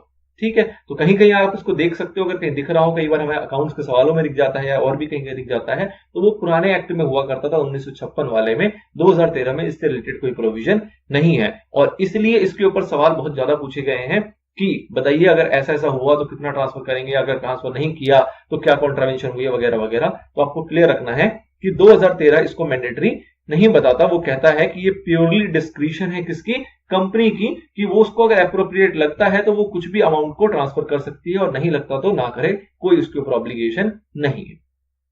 ठीक है जी, अब इसके ऊपर कुछ एग्जांपल आता है, एग्जांपल देख लेते हैं क्या कह रहा है। For the current year Alma Watches Limited propose to transfer more than 10% of its profit to reserve before declaration of dividend at the rate of 12%। कह रहे हैं जी डिविडेंड डिक्लेयर कितना करेंगे, 12%, और रिजर्व में कितना डाल रहे हैं, 10%। Is the company allowed to do so? भैया जो मर्जी करे, यहां पे तो सीधी सी बात है, जो मर्जी करे, free to transfer any parts of profit to reserve as it may deem fit, जो उसको ठीक लगता है वो वैसा कर ले, कोई यहां पे रेस्ट्रिक्शन नहीं है। नाउ अगला एग्जांपल और देख लेते हैं। Bricks shipyard limited has earned a profit of ₹1000 crore for the financial year 18-19। ठीक है, it has proposed a dividend at the rate 8.75%. However, it does not intend to transfer any amount to the reserve out of the profit earned. कह रहे हैं जी कुछ भी amount transfer नहीं करना चाहते हैं रिजर्व के अंदर। Can the company do so?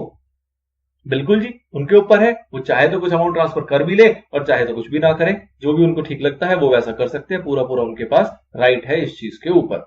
ठीक है, ये आपके बेसिकली एग्जाम के क्वेश्चंस थे, तो आपको इसको ध्यान रखना है, इस टाइप के क्वेश्चंस बनते हैं। नाउ थर्ड सवाल, तीसरा इसका सब पॉइंट्स आता है जो बात करता है declaration of dividend when there is inadequacy और एब्सेंस ऑफ प्रॉफिट। तो इसकी चर्चा भी हमारी कुछ पिछले वाले वीडियो में हुई थी कि सपोज करो कि प्रॉफिट हमारे पास है ही नहीं, मतलब लॉस है, absence of profit that means loss, या फिर इनएडिक्वेसी मतलब जितना डिविडेंड अपने को डिक्लेयर करना है उससे कम प्रॉफिट। अगर कुछ भी ऐसा सिनेरियो आएगा तो क्या किया जाएगा? तो ऑब्वियस सी बात है, अगर मेरे पास इस साल में कम प्रॉफिट है तो मैं कौन सा प्रॉफिट यूज करूंगा, पिछले साल का। और मेरे पास इस साल में प्रॉफिट ही नहीं है, लॉस है, तो मैं पूरा पूरा पैसा कहां से यूज करूंगा पिछले साल का। तो दोनों चीजें पॉसिबल है। कंपनी ऐसी सिचुएशन में भी डिक्लेयर कर सकती है अपने पुराने एक्यूमुलेटेड प्रॉफिट को यूज करते हुए, लेकिन कुछ कंडीशंस आ जाती हैं जो कि फॉलो करनी पड़ेगी। अब कुछ कंडीशंस है जिसके साथ करेंगे, जैसे कि हमने कंडीशन ऑल्दो पिछली वीडियो में थोड़ा सा सुना था। अब कंडीशन को बोलने से पहले एक चीज और क्लियर करना है आपको, क्या कि ये जो कंडीशंस हैं, ये कंडीशंस जो है वो गवर्नमेंट कंपनी के ऊपर एप्लीकेबल नहीं होती। और गवर्नमेंट कंपनी भी कौन सी, तो आपने पढ़ा है कि गवर्नमेंट कंपनी तो वो हो जाती है जहां पे सेंट्रल गवर्नमेंट या स्टेट गवर्नमेंट या फिर इनके किसी भी कॉम्बिनेशन के जरिए किसी भी कंपनी के अंदर 50% से ज्यादा की शेयर होल्डिंग हो, तो वो गवर्नमेंट कंपनी है। लेकिन यहां पे कहा जा रहा है क्या कि ये कंडीशन अप्लाई नहीं होगा उन गवर्नमेंट कंपनी के अंदर जिनकी पूरी पेड अप शेयर कैपिटल किसी ना किसी गवर्नमेंट के पास होगी, इधर सेंट्रल गवर्नमेंट और स्टेट गवर्नमेंट और combination of them.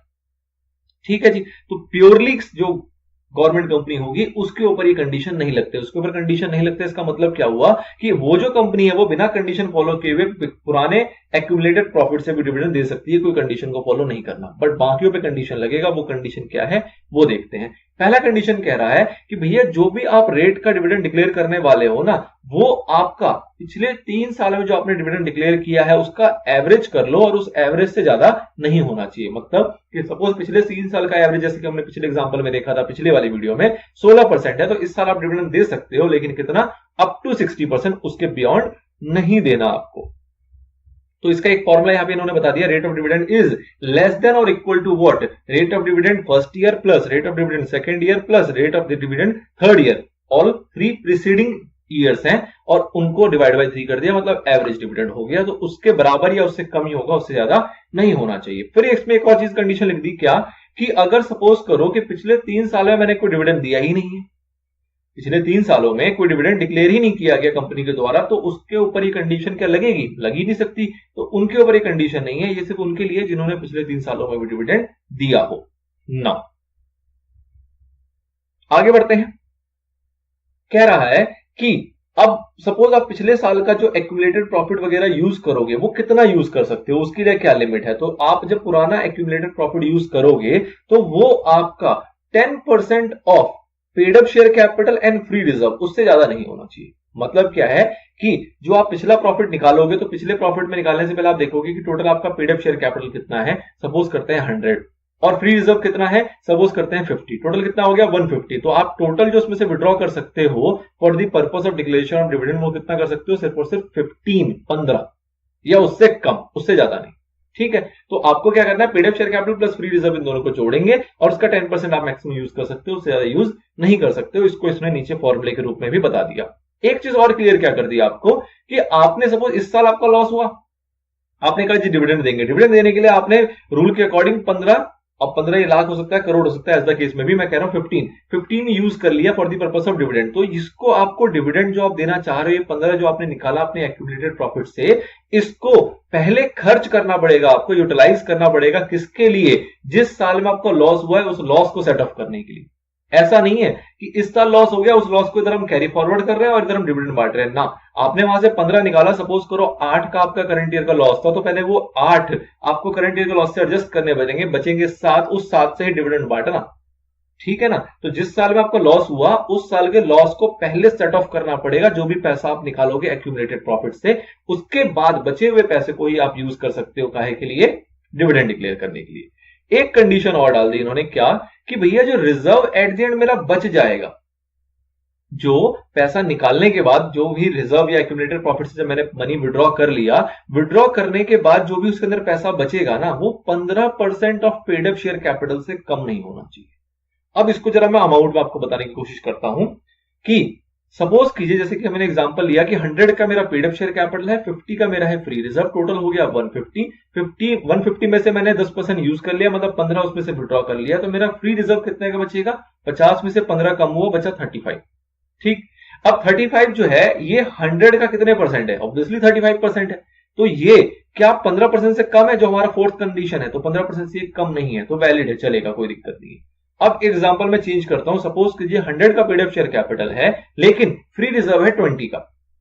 Now total कितना होगा, 120 का आपने 10% यूज कर लिया, मतलब 12 निकाल लिया, तो आफ्टर विड्रॉल जो हमारे पास फ्री रिजर्व बचा, जो 20 में से 12 चला गया, तो कितना बचेगा 8, और 8 जो होगा वो 100 का कितना होगा 8%, which is below 50% of paid up share capital, ये अलाउड नहीं है आपको। तो आप 20 में से कितना निकालो जो कि आपका 15% से कम ना है। तो ऑब्वियसली बात है 100 का अगर मेरा पेड अप शेयर कैपिटल है तो फ्री रिजर्व में आपको कम से कम 15 छोड़ने पड़ेंगे 15% पूरे करने के लिए, और फ्री रिजर्व में पड़े कितने हैं 20, तो आप उसमें 15 अगर छोड़ने हैं तो ऑब्वियसली बात है 20 में से 15 छोड़ने तो आपको 5 ही विड्रॉ करने की परमिशन है, which is less then 10% of paid up share capital and free reserve. Clear है बात? तो आप जब 10% का फिल्टर लगाओगे तो उसके साथ साथ आपको ये 15% का कंडीशन भी साथ में जोड़ के काम करना है। तो ये आपका टोटल रेस्ट्रिक्शन को ये बताता है ना। एग्जांपल देख लेते हैं। Shipra sugar mills limited has been regularly declaring dividend at the rate of 20% on equity shares for the past 3 years. However, the company has not made adequate profit during the current year. Current year में कोई खास adequate profit नहीं है, ending on 31st March 2019. But it has not adequate free reserve. But it has got adequate free reserve which can be utilized for maintaining the rate of dividend at 20%. कह रहे जी free reserve है जिससे कि ये dividend को maintain कर पाएंगे. Advise the company as how it should proceed in a manner if you want to declare dividend at the rate of 20% for the year 18-19 as per the provision of the act. तो advice करना है, advice करने के लिए आप क्या बोलोगे कि भैया दे रहे हो कोई दिक्कत नहीं है, लेकिन इन 4 कंडीशन को आपको ध्यान में रखना है। जो 4 कंडीशन आपने पहले पढ़ी है वो 4 कंडीशन हम यहाँ पे कोट कर दोगे और बोलोगे भैया देख लेना। फिर इसके आंसर के बाद एक चीज बताएगी, the modus operandi. Modus operandi का बेसिकली मतलब क्या है कि in general life general rule एक प्रैक्टिकली क्या फॉलो किया जाता है। तो प्रैक्टिकली ये फॉलो किया जाता है कि भैया एक रेट जो होता है डिविडेंड का वो रिकमेंड करता है हमारा बोर्ड, जो कि हम बार बार देखते हुए आ रहे हैं। अब बोर्ड जब रिकमेंड करता है तो वो ये सारे कंडीशन जो है, प्रोविजंस वगैरह जो रेस्ट्रिक्शंस वगैरह है, उनको वो ऑब्वियसली बात है ठीक कर लेता है, उनको वो प्रॉपरली चेक कर लेता है। 10% वाला कंडीशन भी देख लेता है, 15% वाला कंडीशन भी देख लेता है, सेटअप वाला कंडीशन भी देख लेता है। वो सब करने के बाद वो एक रेट रिकमेंड करता है, किसको? बोर्ड करता है, किसको? एजीएम के अंदर मेंबर्स को। और मेंबर को कहता है कि भैया तुम अप्रूव कर दो, इतना कर दो, इससे कम कर लो तो कोई दिक्कत नहीं, लेकिन इससे ज्यादा मत जाना क्योंकि फिर कंडीशन वायलेट हो जाएंगे। तो एक जनरल सिनेरियो क्या है कि मेंबर सारी कंडीशन को चेक नहीं करता, चेक कौन करता है? बोर्ड, और वो रिकमेंड कर देता है एजीएम के अंदर, और मेंबर उसके ऊपर डिसीजन लेके या तो उतना अप्रूव कर देती है या फिर उससे कम, लेकिन उससे ज्यादा नहीं कर सकती ना। अगला सवाल आता है depositing of amount of dividend, मतलब कि जो डिविडेंड का अमाउंट है वो डिपॉजिट कहां, कब और कैसे किया जाएगा। तो इसके लिए क्या रूल बनाया गया कि जैसे ही आप डिविडेंड डिक्लेयर करते हो अपनी एजीएम के अंदर, या एजीएम में नहीं करते, सपोज इंटरिम डिविडेंड है जो कि आपने बोर्ड मीटिंग के अंदर डिक्लेयर कर दिया, तो आफ्टर डिक्लेरेशन आपको उस पैसे को 5 दिनों के अंदर अंदर एक सेपरेट अकाउंट के अंदर जमा कर देना है, जो कि होना चाहिए किसी एक शेड्यूल्ड बैंक के अंदर। तो सिंपल सा प्रोविजन है, कोई खास नहीं है। और इसके ऊपर देखो 9th पॉइंट का एक इशू आ गया, और 9th पॉइंट बेसिकली क्या कह रहा है कि ये वाला जो प्रोविजन है ये भी अप्लाई नहीं होगा किसके ऊपर? Government company. गवर्नमेंट कंपनी कौन सी? जो कि पूरी गवर्नमेंट है। पूरी गवर्नमेंट का मतलब पूरा paid up share capital central government, state government या फिर कॉम्बिनेशन ऑफ देयर ऑफ पे रखा हुआ है, किसी और लोगों का वहां पे हस्तक्षेप नहीं है, तो उन लोगों के ऊपर ये डिपॉजिट करने की परंपरा लागू नहीं होती। But other than government company सभी के ऊपर ये लागू होता है ना। नेक्स्ट पॉइंट आता है आपका पेमेंट ऑफ डिविडेंड। अब पेमेंट ऑफ डिविडेंड को समझना बहुत जरूरी है, सबसे इंपॉर्टेंट चीज है, जो कि सबसेक्शन 5 आपको बेसिकली बताता है कि क्या पेमेंट के लेके क्या रूल है। पेमेंट को लेकर रूल देखो क्या है। तो पहला पॉइंट ये कहता है कि डिविडेंड जो पे किया जाएगा वो किसको किया जाएगा? या तो रजिस्टर्ड शेयर होल्डर को। रजिस्टर्ड शेयर होल्डर कौन है? जिसका कि हमारे रजिस्टर ऑफ मेंबर के अंदर नाम मेंशन है, वो रजिस्टर्ड शेयर होल्डर है, उसको पेमेंट करेंगे हम डिविडेंड की। या फिर टू हिज ऑर्डर, या फिर टू हिज बैंकर। अब ये दो चीजों को समझना है। टू हिज ऑर्डर का मतलब क्या है कि सपोज करो ट्रांसफर का केस है। ट्रांसफर के केस में क्या होता है कि मैं अगर सेल कर रहा हूं अपने शेयर्स को किसी और बंदे को, तो उस केस में मेरे को इंटीमेट करना होता है, इंस्ट्रूमेंट भेजना होता है, या तो मैं भेजूंगा या तो जो शेयर्स का बायर है वो भेजेगा। और उस इंस्ट्रूमेंट के अकॉर्डिंग जो कंपनी है वो उस नए रजिस्टर्ड शेयर होल्डर को, मतलब नए शेयर होल्डर को रजिस्टर करेगी अपने रजिस्टर ऑफ मेंबर के अंदर, और उसमें कुछ टाइम लैप्स हो जाता है। ठीक है जी। अब ये जो टाइम लैप्स हो रहा है, इस टाइम लैप्स के दौरान अब डिविडेंड अगर डिक्लेयर करना है तो वो किसको किया जाएगा? अगर वो पुराने वाले बंदे को किया जाएगा, वो तो एक्चुअल मालिक है नहीं, क्योंकि एक्चुअल में तो वो शेयर बेच चुका है, जिसकी एंट्री है रजिस्टर ऑफ मेंबर के अंदर, और जो एक्चुअल मालिक है उसकी एंट्री नहीं रजिस्टर ऑफ मेंबर के अंदर। तो उस सिचुएशन में जिसकी रजिस्टर ऑफ मेंबरशिप में एंट्री है, वो बंदा क्या करता है? वो एक इंस्ट्रूमेंट देता है कंपनी को, और कंपनी को कहता है कि भैया आप जो डिक्लेयर डिविडेंड करने वाले हो ना, ये आप मुझे मत करो, ये उस बंदे को कर दो जिसके रिगार्डिंग आपके पास इंस्ट्रूमेंट आ रखा है for the purpose of changes in register of member.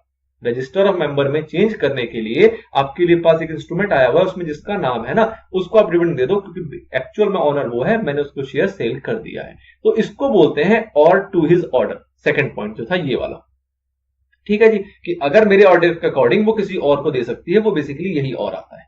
Now तीसरा आता है बैंकर। बैंकर भी एक सिंपल टर्म है, जब हम बैंकर रजिस्टर करा देते हैं, हम कहते हैं जी हमें ना देके ना हमारे इस बैंक अकाउंट में ट्रांसफर कर देना, तो ऑब्वियस सी बात है वो बैंक अकाउंट में ट्रांसफर करेंगे। और अगर उन्होंने बैंकर को पेमेंट कर दी तो मान लिया जाता है कि पेमेंट किसको हो गई है, शेयर होल्डर को हो गई है, उसके अंदर कोई कुटाई नहीं है, कोई दिक्कत नहीं है। अभी जो मैंने ऑर्डर वाला पॉइंट समझाया ना, ये वाला पॉइंट बेसिकली इस पूरे पैराग्राफ में अच्छे से बताया हुआ है, इसको मैं एक बार पढ़ दे रहा हूं, इसलिए मैंने पूरे को हाईलाइट कर दिया। क्या है वो देखो, a purchaser of share whose name is not registered in the register of member, जिसका रजिस्टर मेंबर में नाम रजिस्टर नहीं है, can not claim payment of dividend, वो पेमेंट ऑफ डिविडेंड नहीं मांग सकता to him, though he might have made full payment to the seller of share, जबकि उसने पूरे पैसे दे दिए हैं शेयर्स को खरीदने के। In such a case if the instrument of transfer of shares had been delivered to the company, instrument company के पास चला गया, but company is yet to register the transfer, company ने ट्रांसफर को भी रजिस्टर नहीं किया, and further the register shareholder has not authorised the company to pay dividend to the transfer, अगर उसने ऑथराइज नहीं किया, उसने नहीं बोला कि भैया ट्रांसफर को डिविडेंड दे दो, then dividend in relation to such share shall be transfer to unpaid dividend account. Unpaid dividend account का मतलब क्या है, ट्रांसफर की प्रोसेस चल रही थी, ट्रांसफर की प्रोसेस में उसको ये तो पता लग गया था कि भैया इसको नहीं देना, लेकिन उसको ये नहीं पता किसको देना, क्योंकि अब उसका जो ट्रांसफर का प्रोसेस है रजिस्टर में जो एंट्री होनी है वो भी कंप्लीट नहीं हुई। तो उस सिनेरियो में अगर उसके पास अलग से जो रजिस्टर्ड मेंबर है उसका एक ऑर्डर ना जाए कि भैया ट्रांसफरी को दे दो, तो उस सिनेरियो में वो क्या करती है, वो डिविडेंड किसी को नहीं देती, वो कहती है भैया तुमने बेच दिया, ऐसा तुम कह रहे हो, किसको बेचा वो हमें अभी पता नहीं, तो हम किसे दें, तो वो कहती है भैया इस पैसे को हम कहां डाल देते हैं, अनपेड डिविडेंड अकाउंट में फॉर टाइम बिल डाल देते हैं, कल को जब डिसाइड हो जाएगा तो उस अकॉर्डिंग उसको पेमेंट कर दी जाएगी। ठीक है, इसके ऊपर अगला सेक्शन भी हमारा आएगा, सेक्शन नंबर 124 124, इसके ऊपर इसकी डिटेल की चर्चा करेंगे, बट ये ऑर्डर को समझाने के लिए बेसिकली यहां पे मेंशन था। नाउ नोट की बात आती है। नोट बेसिकली क्या कहता है कि जो डिविडेंड पे किया जाएगा वो कैसे किया जाएगा, वो किया जाता है प्रोपोर्शन के अंदर। प्रोपोर्शन का मतलब क्या हुआ कि अगर कंपनी को ऑथराइज कर दे आर्टिकल, मतलब आर्टिकल के अंदर ये चीज मेंशन है कि भैया प्रोपोर्शन में देना, तो उस टाइम पे कंपनी क्या करती है, डिविडेंड जो पे करती है प्रोपोर्शन में करती है। इसका मतलब क्या हुआ, इसका मतलब ये है कि सपोज करो एक शेयर था मेरा जो कि सवाल में दे रखा है 10 रुपए का, और हम कहते हैं कि हम 5 रुपए देंगे हर एक शेयर के ऊपर। ठीक है जी, अब सपोज किसी ने हमें एक शेयर के पूरे पैसे दे ही नहीं रखे, उसका पार्टली पेड अप शेयर है, उसने मुझे सपोज 10 के बजाय 5 ही दे रखे हैं, तो उसको मैं डिविडेंड भी कितने दूंगा, मैं क्या बोलूंगा कि 10 रुपए पे 5 रुपए का डिविडेंड दे। तुमने कंपनी को 5 ही रुपए दिए हैं, तो तुम्हें डिविडेंड कितना मिलेगा, 2.5 रुपए। तो प्रपोर्शन ऑफ पेड अप, जो भी उनका पेड अप होगा उस प्रपोर्शन में हम क्या करते हैं, डिविडेंड को डिक्लेयर करते हैं। लेकिन इसके लिए ऑथराइजेशन होनी चाहिए, किसकी होनी चाहिए, आर्टिकल की। अगर आर्टिकल में ऐसा ऑथराइज्ड है तभी ऐसा किया जा सकता है, अदरवाइज फिर आपको पूरा पूरा डिविडेंड देना पड़ेगा, अगर आर्टिकल में ऐसी बात नहीं लिखी हुई है तो। इसके ऊपर ध्यान देना, हमारे इस पूरे चैप्टर का जब प्रोसेस खत्म हो जाएगा, लास्ट में एक सवाल आएगा जिसके ऊपर इसकी चर्चा, इसके कॉन्सेप्ट को वहां से रिलेट किया जाएगा, तो ये इंपॉर्टेंट है ना। अगला बात आती है कि डिविडेंड कैसे दिया जाएगा। तो डिविडेंड जो पे किया जाएगा वो ऑब्वियसली कैसे दिया जाएगा, कैश में, काइंड में नहीं दिया जाएगा। अब कैश में का मतलब बेसिकली क्या हुआ ना, कि कैश का मतलब है कि आप चेक में भी दे सकते हो, the thing is other than kind है, ठीक है ना। तो कैश का मतलब यहां पे ऐसे लिया जाएगा कि इसको कैश में पेमेंट किया जा सकता है, मतलब कि चेक के थ्रू दिया जा सकता है, डिविडेंड वारंट भी दिया जा सकता है, या फिर किसी इलेक्ट्रॉनिक मोड जैसे कि एनईएफटी, आरटीजीएस वगैरह, इसके थ्रू भी डिविडेंड पे किया जा सकता है। अब इसके अंदर एक पॉइंट आता है क्या, डिविडेंड वारंट का। इसको जरा आपको समझना पड़ेगा। डिविडेंड वारंट का बेसिकली मतलब क्या है कि जहां पे हम एक वारंट इशू करते हैं जिसमें हम कहते हैं कि भैया इतना डिविडेंड के लिए तुम इंटाइटल्ड हो, जिस वारंट को आप इन कैश करा सकते हो, उसके अंदर कुछ भी टर्म्स एंड कंडीशन लिखे जा सकते हैं। मतलब वारंट का मतलब क्या हुआ, एक दस्तावेज दे दिया जिसके ऊपर हमने बता दिया कि भैया इतने के अकॉर्डिंग आपको इतने इतने डिविडेंड के लिए आप एलिजिबल हो, और उसके लिए जो भी टर्म्स एंड कंडीशन देनी थी इनकैशमेंट के रिगार्डिंग, वो उसको उसके अंदर मेंशन कर दी। तो ये है कि हमने एक्चुअल फॉर्म में मनी नहीं दिया, लेकिन मनी के तरीके का एक उसको डॉक्यूमेंट दे दिया, पेपर दे दिया, जिसको कि वो इनकैश करवा सकती है एज एंड व्हेन रिक्वायर्ड, तो उसको कहते हैं डिविडेंड वारंट। अच्छा जी, अब आपने क्या देखना है कि सेक्शन 127 की बेसिकली बात कर रहा है, बट इसको अभी रिलेट ना करो, फिलहाल ऐसे समझो क्या कि हमें जो डिविडेंड देना होता है, एक बार हमने डिक्लेयर कर दिया तो हमें 30 दिन के अंदर अंदर डिविडेंड को पे कर देना होता है। ये एक सिंपल रूल है कि भैया एक बार डिक्लेयर हो गया तो 5 दिन का क्राइटेरिया है कि उसको बैंक में जमा करना है, और 30 दिन का क्राइटेरिया है कि डिक्लेयर होने के 30 दिनों के अंदर अंदर वो पे हो जाना चाहिए, चाहे चेक से हो चाहे इलेक्ट्रॉनिक मोड से हो। लेकिन एक तरीका और था डिविडेंड वारंट। अब डिविडेंड वारंट में क्या कंडीशन है कि अगर आप डिविडेंड वारंट को चूज करते हो तो उस केस में आपका 30 दिनों के अंदर अंदर पोस्ट हो जाना चाहिए। पोस्ट होने का मतलब क्या हुआ? पोस्ट होने का मतलब क्या हुआ कि आपने अगर डिविडेंड जो भेजना था उसकी आपने पोस्टिंग कर दी। सपोज स्पीड पोस्ट से दे रहे थे तो आपने पोस्ट कर दिया, और वो पोस्ट करने की डेट देखी जाएगी कि 30 दिनों के अंदर पोस्ट हुआ है कि नहीं हुआ। अब सामने वाले को पहुंचता है सपोज 1 साल के बाद, उससे आपको कोई फर्क नहीं पड़ता, आपके ऊपर कोई पेनल्टी नहीं लगेगी एज पर सेक्शन नंबर 127, जो कि बात करता है कि अगर 30 दिनों में आपने पेमेंट या पोस्ट नहीं किया तो आप कॉन्ट्रावेंशन माना जाओगे, आपके ऊपर पेनल्टी लग जाएगी। आगे बात समझ में? तो अगर पेमेंट करना है तो 30 दिनों में करना है, बट अगर वारंट की बात करें तो वहां पे आपकी पोस्टिंग की डेट देखी जाएगी कि आपने उसके रजिस्टर एड्रेस पे पोस्ट कब किया। अगर पोस्ट कर दिया with in prescribe time which is 30 days तो ये इमटेरियल है, इससे कोई फर्क नहीं पड़ता कि उसको वो एक्चुअल में कब रिसीव हुआ है। अच्छा जी, फिर यहाँ पे एक नोट दे रखा है, ये इररेलेवेंट नोट है, मतलब इस चीजों से कोई इसका रिलेशन नहीं है, तो फिलहाल मैं इसको इग्नोर कर रहा हूं। अब पढ़ लेना, कुछ खास नहीं ऐसा। नाउ अगला पॉइंट आता है निधीज के ऊपर। निधीज के ऊपर कैसे एप्लीकेबल होगा? तो निधीज के ऊपर क्या कहा गया कि भैया जो ये सब सेक्शन है ये अप्लाई किया जाता है, लेकिन कुछ मॉडिफिकेशन के साथ। मॉडिफिकेशन क्या है कि जो डिविडेंड पेबल है ना, जो डिविडेंड उनको पे करना है इन कैश में, उसको वो उस मेंबर के अकाउंट में भी ट्रांसफर कर सकते हैं, उसमें भी मतलब क्रेडिट कर सकते हैं। ट्रांसफर का मतलब क्या हुआ कि निधीज कंपनी में कुछ कॉमनली मेंबर्स होते हैं इन्वॉल्व, जिनके बेनिफिट के लिए वो कंपनी चल रही है, तो वो उसको ना पे करे, मतलब उसको वो एक्चुअल में पे, अगर सपोज करो 30 दिन का टाइम है, 30 दिन के अंदर अगर क्लेम नहीं किया गया, किसके द्वारा? जो भी मेंबर है उसने क्लेम नहीं किया डिविडेंड को, तो उनके पास एक ऑप्शन है क्या कि भैया 30 दिन के अंदर क्लेम नहीं किया तो वो उस पैसे को उस मेंबर का पर्टिकुलर जो खाता चल रहा होगा उस निधि कंपनी के अंदर, जो कि उसका अकाउंट बना हुआ होगा, उसके अंदर उस डिविडेंड के अमाउंट को क्या कर देंगे? ट्रांसफर। जो कि कह लो कि जो उसको सब्सक्रिप्शन देना होता है वो नहीं देगा, उसकी जगह एडजस्ट हो जाएगा, या एज द केस में भी द थिंग इज, उनके पास ऑप्शन है कि भैया कैश में ना देते हुए वो ट्रांसफर कर सकते हैं उस पर्टिकुलर मेंबर के अकाउंट में, लेकिन ये तब होगा जब 30 दिन के अंदर अंदर, डिक्लेरेशन के 30 दिन के अंदर अंदर वो क्लेम नहीं किया गया है उस मेंबर के द्वारा। चलिए, ये एक मॉडिफिकेशन आया किसके लिए? निधि कंपनी के ऊपर। अब इसको थोड़ा सा समराइज कर दिया गया है। टेबुलर में क्या कहा गया कि पेबल कैसे कैसे हो सकता है? कैश, चेक, वारंट या फिर इलेक्ट्रॉनिक मोड।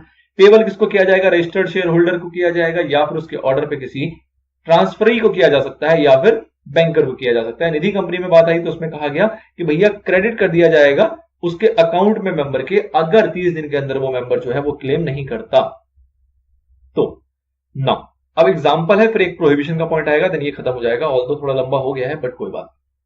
एग्जांपल देख लीजिए क्या कह रहा है। The board of directors of some mechanical toys limited proposed a dividend at 20% on equity shares for the financial year 1890. The same was approved at the annual general meeting held on 25th June 2019. ठीक है जी। Mr. Nitin Jha was holding 1000 equity shares on 31st March 2019, but the same was transferred by him to Mr. Raj, whose name was registered on 20th April 2019 in the register of members state as to who will be entitled to dividend declared by the company. बहुत interesting और बहुत important question है। क्या कह रहा है? 31 मार्च जिस time का डिविडेंड मिल रहा है तब तक वो शेयर किसी एक के पास था, जिसका के नाम बताया गया यहाँ पे क्या क्या बताया गया? The same mister Nitin Jha, mister Nitin Jha. ठीक है जी, नितिन झा के पास था वो शेयर 31 मार्च तक, और 31 मार्च की पीरियड के ऊपर ही डिविडेंड मिल रहा है। लेकिन डिविडेंड कब मिलेगा? सपोज करते हैं एजीएम के अंदर, जो एजीएम हुई है वो कब हुई है? हमारी 25 जून को। अब 25 जून और 31 मार्च के बीच में एक डेट आती है जिसका नाम है 20 अप्रैल। 20 अप्रैल को क्या हुआ? वो शेयर को ट्रांसफर कर दिया गया, किसको? मिस्टर राज को ट्रांसफर कर दिया गया, उसकी एंट्री हो जाएगी कंपनी में मिस्टर राज के नाम से। अब जब वो 25 जून को देखने जाएंगे तो 25 जून को उस शेयर का मालिक कौन दिखेगा? राज दिखेगा। अब जब वो डिविडेंड डिक्लेयर करके डिविडेंड पे करेंगे तो वो राज को करेंगे कि नितिन को करेंगे? ऑब्वियसली राज को करेंगे, उनको क्या पता कौन है नितिन, तो वो किसको पे करेंगे? राज को पे करेंगे। ये सिंपल सिनेरियो यहां पे बताया गया। तो ये कह रहा है कि भैया किसको कौन एंटाइटल होगा? तो ऑब्वियसली कौन एंटाइटल होगा? राज, क्योंकि राज की ही एंट्री है उस रजिस्टर के अंदर। किस डेट पे? 25 जून 2019 पे, क्योंकि उससे पहले ही 20 अप्रैल को ट्रांसफर हो चुका। अब इस सिनेरियो में जनरली प्रैक्टिकली क्या होता है, जैसे आपने कॉन्सेप्ट पढ़ा होगा अपने अकाउंट्स के अंदर, एक्स इंटरेस्ट कम इंटरेस्ट टाइप की कॉन्सेप्ट, इसी को हम एक्स डिविडेंड कम डिविडेंड भी कहते हैं, जहां पे जो ये मिस्टर नितिन है, इन्होंने जब शेयर बेचा होगा ना 20 अप्रैल को, तो इन्होंने ना मिस्टर राज को कहा होगा, राज भैया ऐसा है, ये शेयर जो मैं तुम्हें दे रहा हूं ना, इस शेयर के ऊपर तुम्हें डिविडेंड भी मिलेगा कुछ दिनों के अंदर। और वो डिविडेंड जो है वो उस पीरियड का होगा जिस पीरियड में ये शेयर मेरे पास था। ये उस पीरियड का नहीं होगा जिस पीरियड का ये शेयर तुम्हारे पास है, ये उस पीरियड का है जब ये शेयर मेरे पास था। तो वो कहता है कि भैया 1000 शेयर के पैसे तो आप मुझे दो ही दो, अलॉन्ग विद दैट जो आपको कुछ दिनों में डिविडेंड मिलने वाला है वो डिविडेंड भी आप मुझे दोगे। अगर वो पहले से डिसाइडेड है बहुत अच्छी बात है, अगर पहले से नहीं पता तो वो उनका इस टाइप से एग्रीमेंट बनता है कि कल को जब आपको डिविडेंड मिलेगा तो आप ही को, क्योंकि रजिस्टर में आपकी एंट्री हो जाएगी, then you are obviously entitled. But वो जो आपको अमाउंट डिविडेंड का मिलेगा वो ऑब्वियसली उस पीरियड का होगा जब पीरियड में मैं इसका ऑनर था, तो इसलिए इस डिविडेंड को आप मेरे पास रेमिट करोगे। तो ये इनका पर्सनल सिनेरियो है कि इन्होंने जब शेयर को बेचा खरीदा तो आपस में क्या एग्रीमेंट किया। लेकिन कंपनी के पॉइंट ऑफ व्यू से देखा जाए तो कंपनी ऑब्वियसली बात है किसको देगी, जिसका रजिस्टर में नाम होगा, जो कि किसका होगा, ऑब्वियसली मिस्टर राज का, ना कि नितिन झा का। ठीक है जी।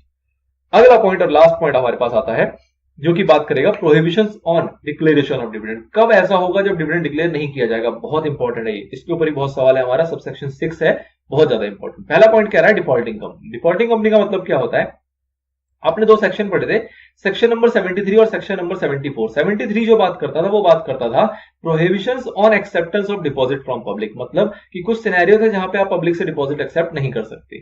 74 बात करता था repayment of deposit et cetera accepted before the commencement of act 2013, मतलब इस एक्ट को कमेंस होने से पहले अगर आपने कोई डिपॉजिट ले रखे हैं और उसकी रीपेमेंट नहीं करी है तो उसकी बात करता था किसके ऊपर, सेक्शन नंबर 74 के ऊपर। ठीक है, अब ये दोनों जो सेक्शन है इसके अंदर कुछ सिनेरियो बताए गए थे कि कब कब आप डिपॉजिट ले सकते हो, कब कब नहीं ले सकते, लोगे तो किस तरीके से रीपेमेंट करना है वगैरह वगैरह। आपने डिटेल में पढ़ा हुआ है, नहीं पढ़ा तो आप एक बार पढ़ सकते हो। द थिंग इज यहां पे कहा जाता है कि अगर किसी ने भी इन दोनों सेक्शनों को कंप्लाई नहीं किया, फेल टू कंप्लाई, अगर इन दोनों सेक्शन के प्रोविजन को कंप्लाई नहीं किया है तो उस टाइप की कंपनी क्या नहीं कर सकती, डिविडेंड को डिक्लेयर नहीं कर सकती। साफ साफ बोला गया है सबसेक्शन नंबर 6 के अंदर। दूसरा और क्या कहा गया कि सेक्शन 8 कंपनी जो है उनके ऊपर भी कंडीशन है। आपने देखा ही सेक्शन नंबर 8 जब आपने पढ़ा था तो क्या देखा था, ये कंपनी वो होती है जो बनाई जाती है किसके लिए, सोशल वेलफेयर टाइप की चीजों के लिए। और ये भी कहती है कि भैया हम जो अपने मेंबर्स हैं, मतलब जो भी हमारे कंपनी के मेंबर्स होंगे उनको डिविडेंड डिक्लेयर नहीं करेंगे, और जो भी प्रॉफिट हम कमाएंगे उस सारे प्रॉफिट को हम कहां अप्लाई करेंगे, प्रमोशन ऑफ द ऑब्जेक्ट, जिस ऑब्जेक्ट से हमने इस कंपनी को बनाया है उस ऑब्जेक्ट को प्रमोट करने के लिए सारे पैसे को हम यूज करेंगे, ना कि हम डिविडेंड डिस्ट्रीब्यूट करेंगे। इनका पर्पस ही ये होता है। जो सेक्शन 8 का सबसेक्शन 1 है वो यही बताता है कि भैया ये कंपनी वही है जो इस मुद्दे के साथ बनी है। ठीक है, तो ऑब्वियसली बात है जब इस मुद्दे के साथ बनी है तो वो डिक्लेरेशन ऑफ डिविडेंड उनके ऊपर पॉसिबल ही नहीं है, तो वो ये नहीं करेंगे। और अगर करती है तो ऑब्वियसली बात है कॉन्ट्रावेंशन कर रही है subsection 1 of section 8 as well as section 123 का सबसेक्शन 6। चलिए जी, तो ये आपकी यहां तक की बातें थी जो कि पूरा 123 का प्रोविजन आपको समझ में आया होगा अलग अलग पार्ट के जरिए, जो कि 6 पार्ट में क्लासिफाइड था। जी दोस्तों, नेक्स्ट जो हमारे पास सेक्शन आता है वो आता है यूडीए। यूडीए बेसिकली क्या है, अनपेड डिविडेंड अकाउंट। अब आपने पीछे इसका थोड़ा सा अंश देखा था, उसी अंश को और कंटिन्यू करना है इस सेक्शन नंबर 124 के अंदर, जो कि इसके बारे में डिटेल की चर्चा करेगा। क्या कहेगा ये सेक्शन, ये कहता है कि अगर कोई भी डिविडेंड ऐसा है जो किसी भी रीजन से अनपेड रह गया। अब अनपेड के रीजन बेसिकली क्या हो सकते हैं, तो एक एग्जांपल देता हूं आपको कि सपोज करो जो हमारे मेंबर है उसने कहा था कि भैया हमारे इस बैंकर को हमारी डिविडेंड की जो अमाउंट होगी वो आप क्रेडिट कर देना। कंपनी ने कहा ठीक है कर देंगे। उसने जो डिटेल दी और जब हमने रेमिटेंस करना चाहा तो बैंकर ने हमें ऑब्जेक्शन कर दिया। बैंकर कहता है कि नहीं भैया ये तो मैच ही नहीं कर रहे, डिटेल जो है वो मैच नहीं कर रहा, सरनेम मैच नहीं कर रहा, स्पेलिंग मैच नहीं कर रही, कुछ भी सिनेरियो हो सकता है, तो वो हमारा डिविडेंड क्या रह गया, अनपेड रह गया। और भी बहुत सारी चीजें हो सकती हैं, जैसे कि जो हमारा मेंबर था उसकी सपोज डेथ हो गई और उसकी नॉमिनेशन वगैरह के लिए कोई क्लेम करने आया ही नहीं, हम डिविडेंड उस पर डिक्लेयर किए जा रहे हैं लेकिन उसकी पेमेंट हो ही नहीं पा रही, ना ही हमको क्लेम कर पा रहा है। सपोज उसका अकाउंट वगैरह था वो क्लोज हो गया है, सीज हो गया है, जो भी कुछ हो रहा हो, मतलब कुछ भी इस टाइप के प्रैक्टिकल सिनेरियो हो सकते हैं जबकि डिविडेंड हमारा अनपेड रह गया। तो उसको लेके क्या रूल बनाया जाता है कि भैया या तो अनपेड हो या तो अनक्लेम्ड हो, मतलब आपने पे नहीं कर पा रहे हो या सामने वाला क्लेम करने नहीं आ पा रहा है, जो भी सिनेरियो हो आपको उन सारे पैसों को एक सेपरेट अकाउंट में ट्रांसफर कर देना है जिसका नाम है अनपेड डिविडेंड अकाउंट। मतलब कि अगर पेड नहीं हुआ या फिर क्लेम नहीं हुआ कितने दिनों के अंदर, तो आपने पीछे देखा टाइम कितना मिला है, 30 दिन का। अगर 30 दिन के अंदर आप पे नहीं कर पाए या सामने वाला क्लेम नहीं कर पाता तो 30 दिन के खत्म होने के बाद अगले 7 दिनों के अंदर अंदर उस पैसे को आपको ट्रांसफर कर देना है। कहां पे? अनपेड डिविडेंड अकाउंट में। अब ये अकाउंट बेसिकली क्या है, तो एक नया खाता खुलेगा आपका किसी भी शेड्यूल बैंक के अंदर, एक सेपरेट बैंक अकाउंट होगा जो कि आप ओपन करोगे यूडीए के नाम से। उस कंपनी का पर्टिकुलर वो यूडीए होगा, अनपेड डिविडेंड अकाउंट, और उसमें उस डिविडेंड को आपको ट्रांसफर कर देना है after expiry of 30 days with in next 7 days. 30 दिन खत्म हुए उसके अगले 7 दिनों के अंदर अंदर ट्रांसफर हो जाना चाहिए। ठीक है जी, ये तो प्राइमरी रिस्पॉन्सिबिलिटी आई। दूसरी रिस्पॉन्सिबिलिटी क्या है कि आपको एक स्टेटमेंट बनाना है अनपेड डिविडेंड का, मतलब किन किन लोगों को डिविडेंड नहीं दिया गया उसका एक स्टेटमेंट बनाओगे। और कितने दिनों के अंदर बनाओगे? 90 डेज के अंदर अंदर। 90 दिन कहां से शुरू होगा? जब आपने अमाउंट ट्रांसफर किया है उसके बाद से। मतलब यूडीए के अंदर आपने पैसा ट्रांसफर कर दिया, उसके बाद से अगले 90 दिनों के अंदर अंदर आपको एक स्टेटमेंट बनानी है उन सभी लोगों की जिनका डिविडेंड पे नहीं हुआ है। और उस स्टेटमेंट में क्या क्या होगा? उन सभी का नाम होगा, जो भी आपको लास्ट नोन एड्रेस पता था वो एड्रेस होगा, एंड कितना पैसा उनका डिविडेंड का है जो कि पे नहीं हुआ है वो अमाउंट होगा, और उसके अलावा और भी इंफॉर्मेशन हो सकती हैं जो कि जरूरत की लगेगी। ठीक है जी।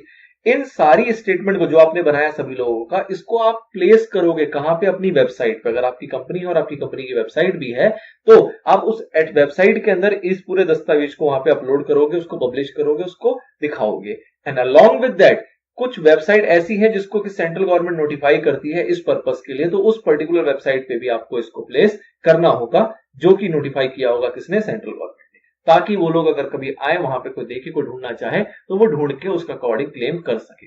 ये काम भी आपको करना है कितने दिनों के अंदर? 90 दिनों के अंदर। फिर बात आती है कि अगर आपने ट्रांसफर नहीं किया, पैसा ट्रांसफर नहीं किया, मतलब कि जो आपका अनपेड डिविडेंड था 30 दिन बीत गए हैं, अगले 7 दिन जो दिए थे वो भी बीत गए और आपने उस पैसे को ट्रांसफर नहीं किया, तो उस केस में क्या होगा?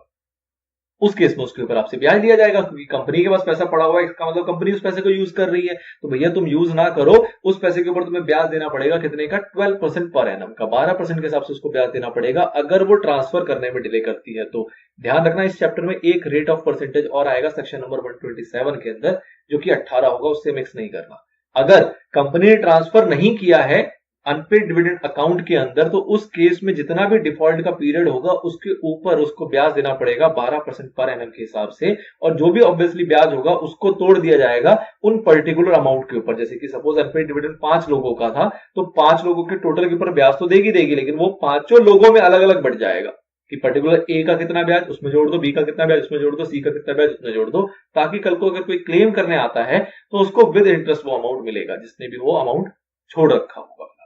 अच्छा जी, फिर आगे बात करते हैं claimant to apply for payment of claimed amount. अब क्या है भैया, कल को क्लेमेंट जाग गया, उसने उस लिस्ट में देख लिया, वेबसाइट के ऊपर अपना नाम देख लिया, या किसी भी सूरत से उसको ध्यान आया और वो आ गया, तो वो क्या करेगा? वो अप्लाई करेगा ऑब्वियसली किसको? कंपनी को बोलेगा जी मेरा पेमेंट रुका हुआ है, मेरे डिविडेंड का आपने डिक्लेयर कर दिया था, लाओ जी दे दो। तो क्लेमेंट जो है वो अप्लाई कर सकता है, और किसको अप्लाई करेगा? कंपनी को अप्लाई करेगा जिसने कि अनपेड डिविडेंड अकाउंट बना रखा है। फिर बात आती है कि भैया 7 साल बीत गए। 7 साल किसको बीत गए? जो हमने पैसा डाला यूडीए के अंदर, वो यूडीए के अंदर पड़ा हुआ है, 7 साल से पड़ा हुआ है। अब और भी हमने फर्दर टाइम में डिविडेंड डिक्लेयर किया, वैसी सीन चला कि भैया डिविडेंड डिक्लेयर किया, बंदा आया नहीं, अनपेड डिविडेंड अकाउंट में गया, 7 साल तक पड़ा रहा। तो ऐसा जो भी पैसा जो अनपेड डिविडेंड अकाउंट में या फिर अनक्लेम्ड रहेगा, कितने सालों तक? 7 सालों तक कंटिन्यूअसली, उन सभी पैसे को अलॉन्ग विद इंटरेस्ट आपको ट्रांसफर करना होता है आईईपीएफ के अंदर, investor education and protection fund के अंदर।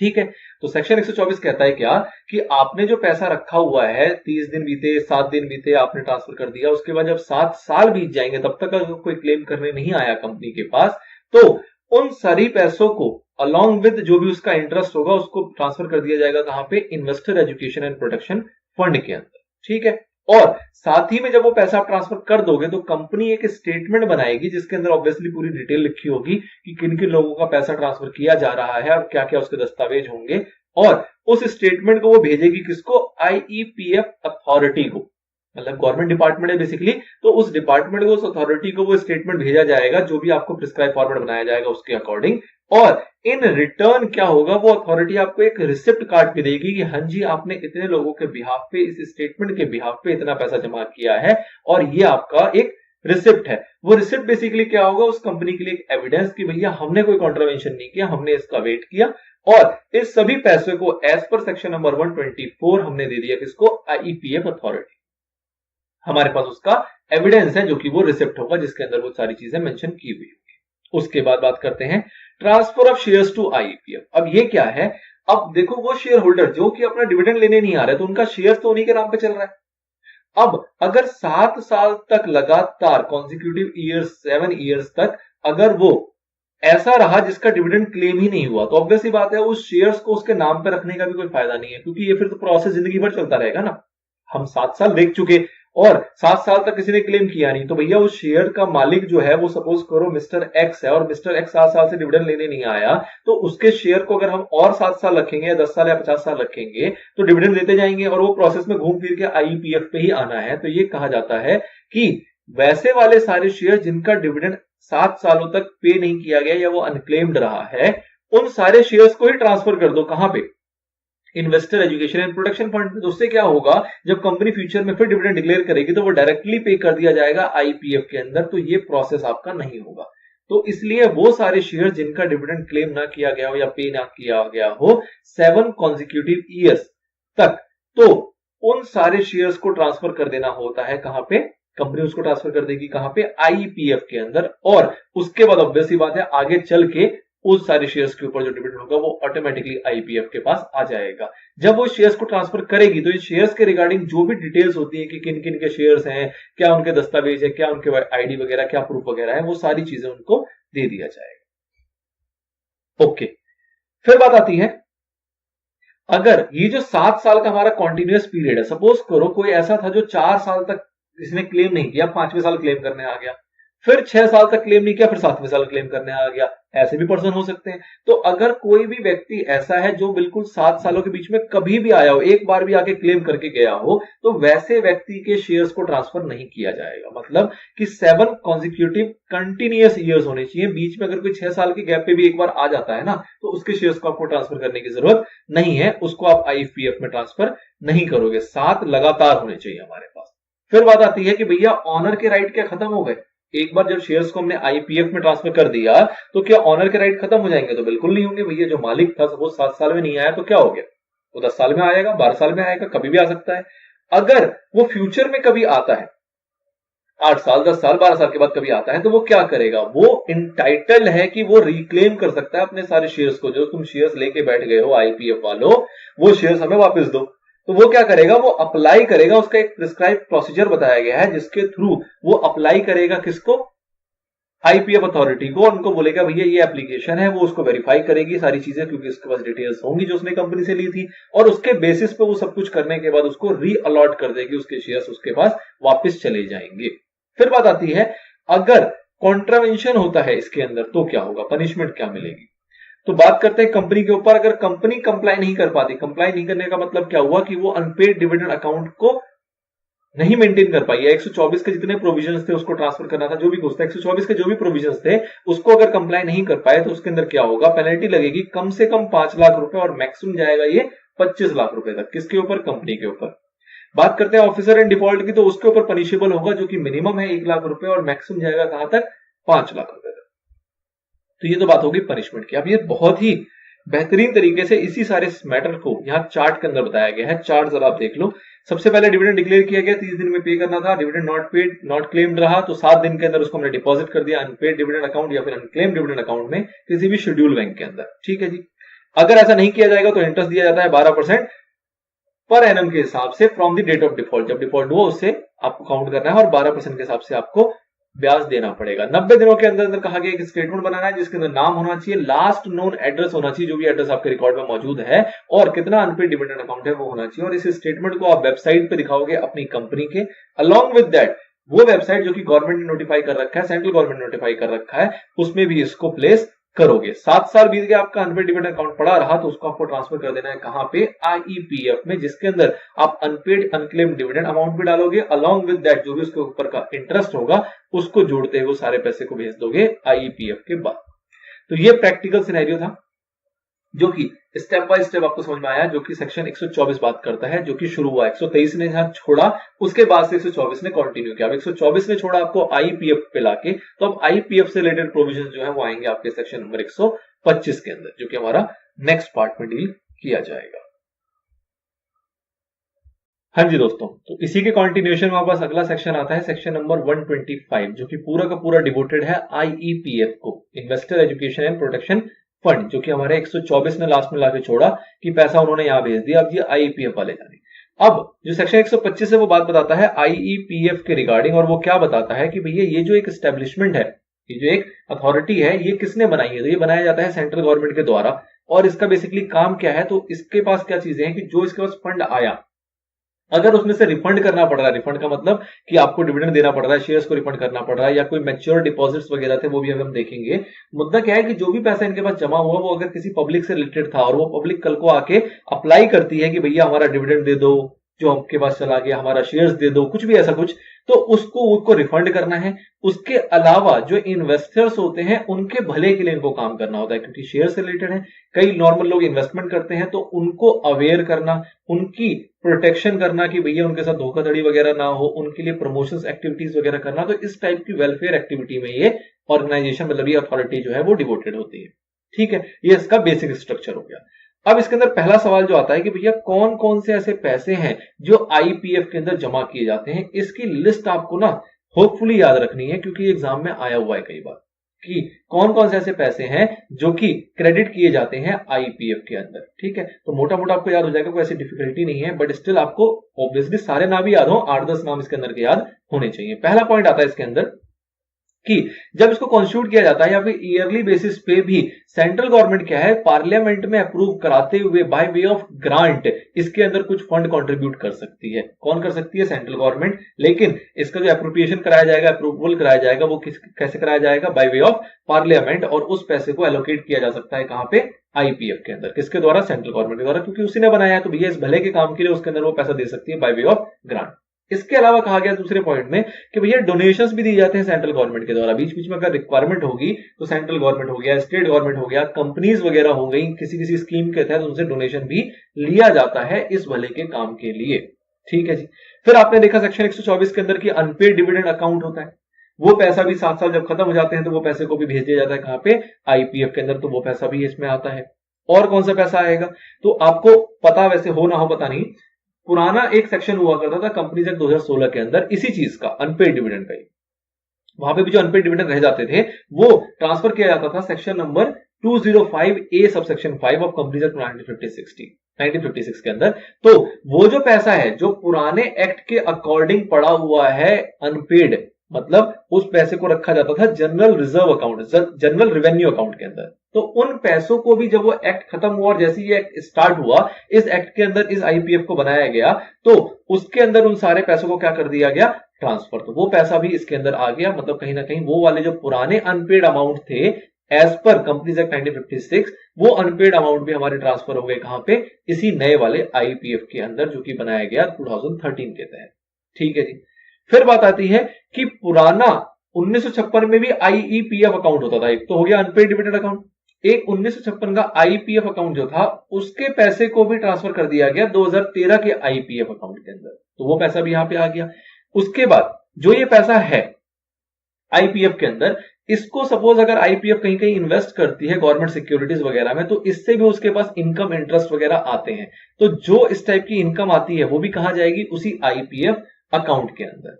फिर बात आती है कि कई बार सिक्योरिटीज वगैरह ना सीज किया जाता है, जैसे कि अगर किसी ने कोई धोखाधड़ी करी है, कोई बंदा ऐसा है जो पर्सोनेशन टाइप का किसी के जाली सर्टिफिकेट्स को यूज कर रहा है, सेल कर रहा है, परचेज कर रहा है, इस टाइप की कोई भी एक्टिविटी की जाती है और इस टाइप के शेयर्स या सिक्योरिटीज को सीज किया जाता है, तो उस टाइप के शेयर सर्टिफिकेट्स के भी अगर रियल ऑनर मिल गए बहुत अच्छी बात है, अगर नहीं मिले तो उस टाइप के शेयर्स या सिक्योरिटीज को भी ट्रांसफर कर दिया जाता है कहां पे?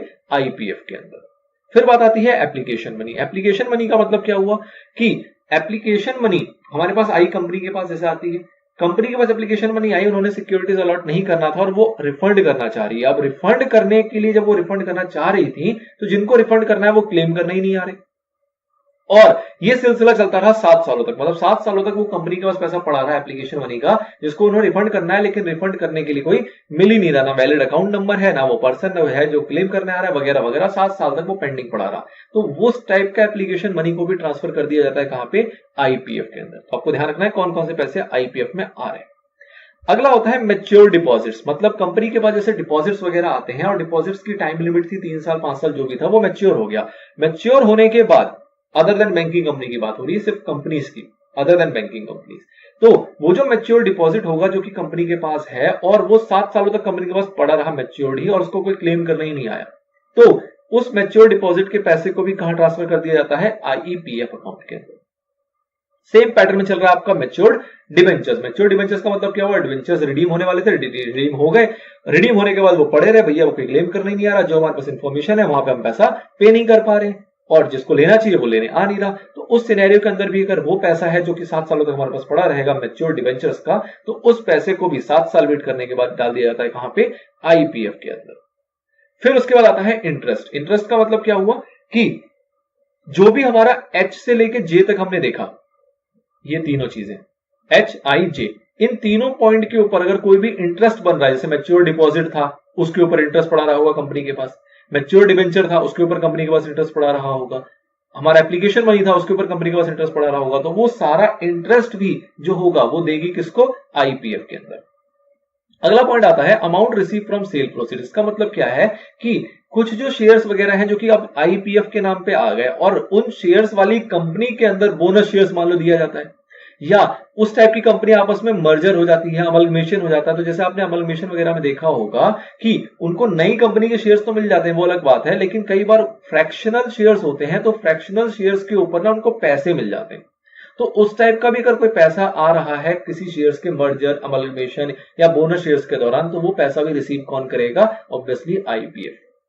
फिर बात आती है रिडेम्पशन अमाउंट। रिडेम्पशन अमाउंट जैसे आपने डिबेंचर में देखा, वैसे प्रेफरेंस शेयर्स मान लो रिडीम होने के टाइम आ गया है लेकिन उसको क्लेम करने नहीं आ रहा, 7 सालों तक वो पड़ा रहा, तो ऑब्वियसली बात है वो रिडेम्पशन के अमाउंट को भी भेज दिया जाएगा कहां पे, आईपीएफ के अंदर। फिर कहा गया अदर अमाउंट्स। अब अदर अमाउंट्स रूल 3 ने प्रिस्क्राइब किया और उसमें काफी सिमिलर चीजें वही आएंगी जो आपने पीछे देखी है, एक दो चीजें एक्स्ट्रा भी आएंगी। अब क्या है, तो देखो इसका पहला पॉइंट ही कह दिया कि ए से लेके एन तक, ऑल्दो एन नहीं होना चाहिए एम होना चाहिए था, बट ए से लेके एन तक मतलब कहीं ना कहीं इसके अंदर भी कोई पॉइंट है तो उसको भी इंक्लूड कर रहे हैं। वो कह रहे हैं जो भी ऊपर लिखा हो वो सारी चीजें आ गई, ठीक है जी, आ गई। फिर कहा गया कि डिविडेंड जो कि क्लेम नहीं किया जा रहा है या फिर पे नहीं किया गया पिछले 7 कॉन्सिक्यूटिव ईयर या उससे ज्यादा तक, तो वो पैसा भी आपका अदर अमाउंट में शामिल हो जाता है, वो ऑलरेडी पीछे आप देख चुके। फिर कह रहा है रिजल्टिंग बेनिफिट अराइजिंग, जो भी क्लॉज बी में आपने देखा, इससे कोई भी बेनिफिट और मिल रहा है जैसे इसका ब्याज वगैरह हो गया, तो वो पैसा भी हमारा आ जाएगा अदर अमाउंट के अंदर, तो वो भी आपने पीछे देख लिया, वो भी आता है। फिर कोई ग्रांट्स वगैरह मिल रहे हैं हमारे गवर्नमेंट्स वगैरह से या कंपनीज वगैरह से, तो वो भी चीजें यहाँ पे हमारे अमाउंट में जुड़ती हैं।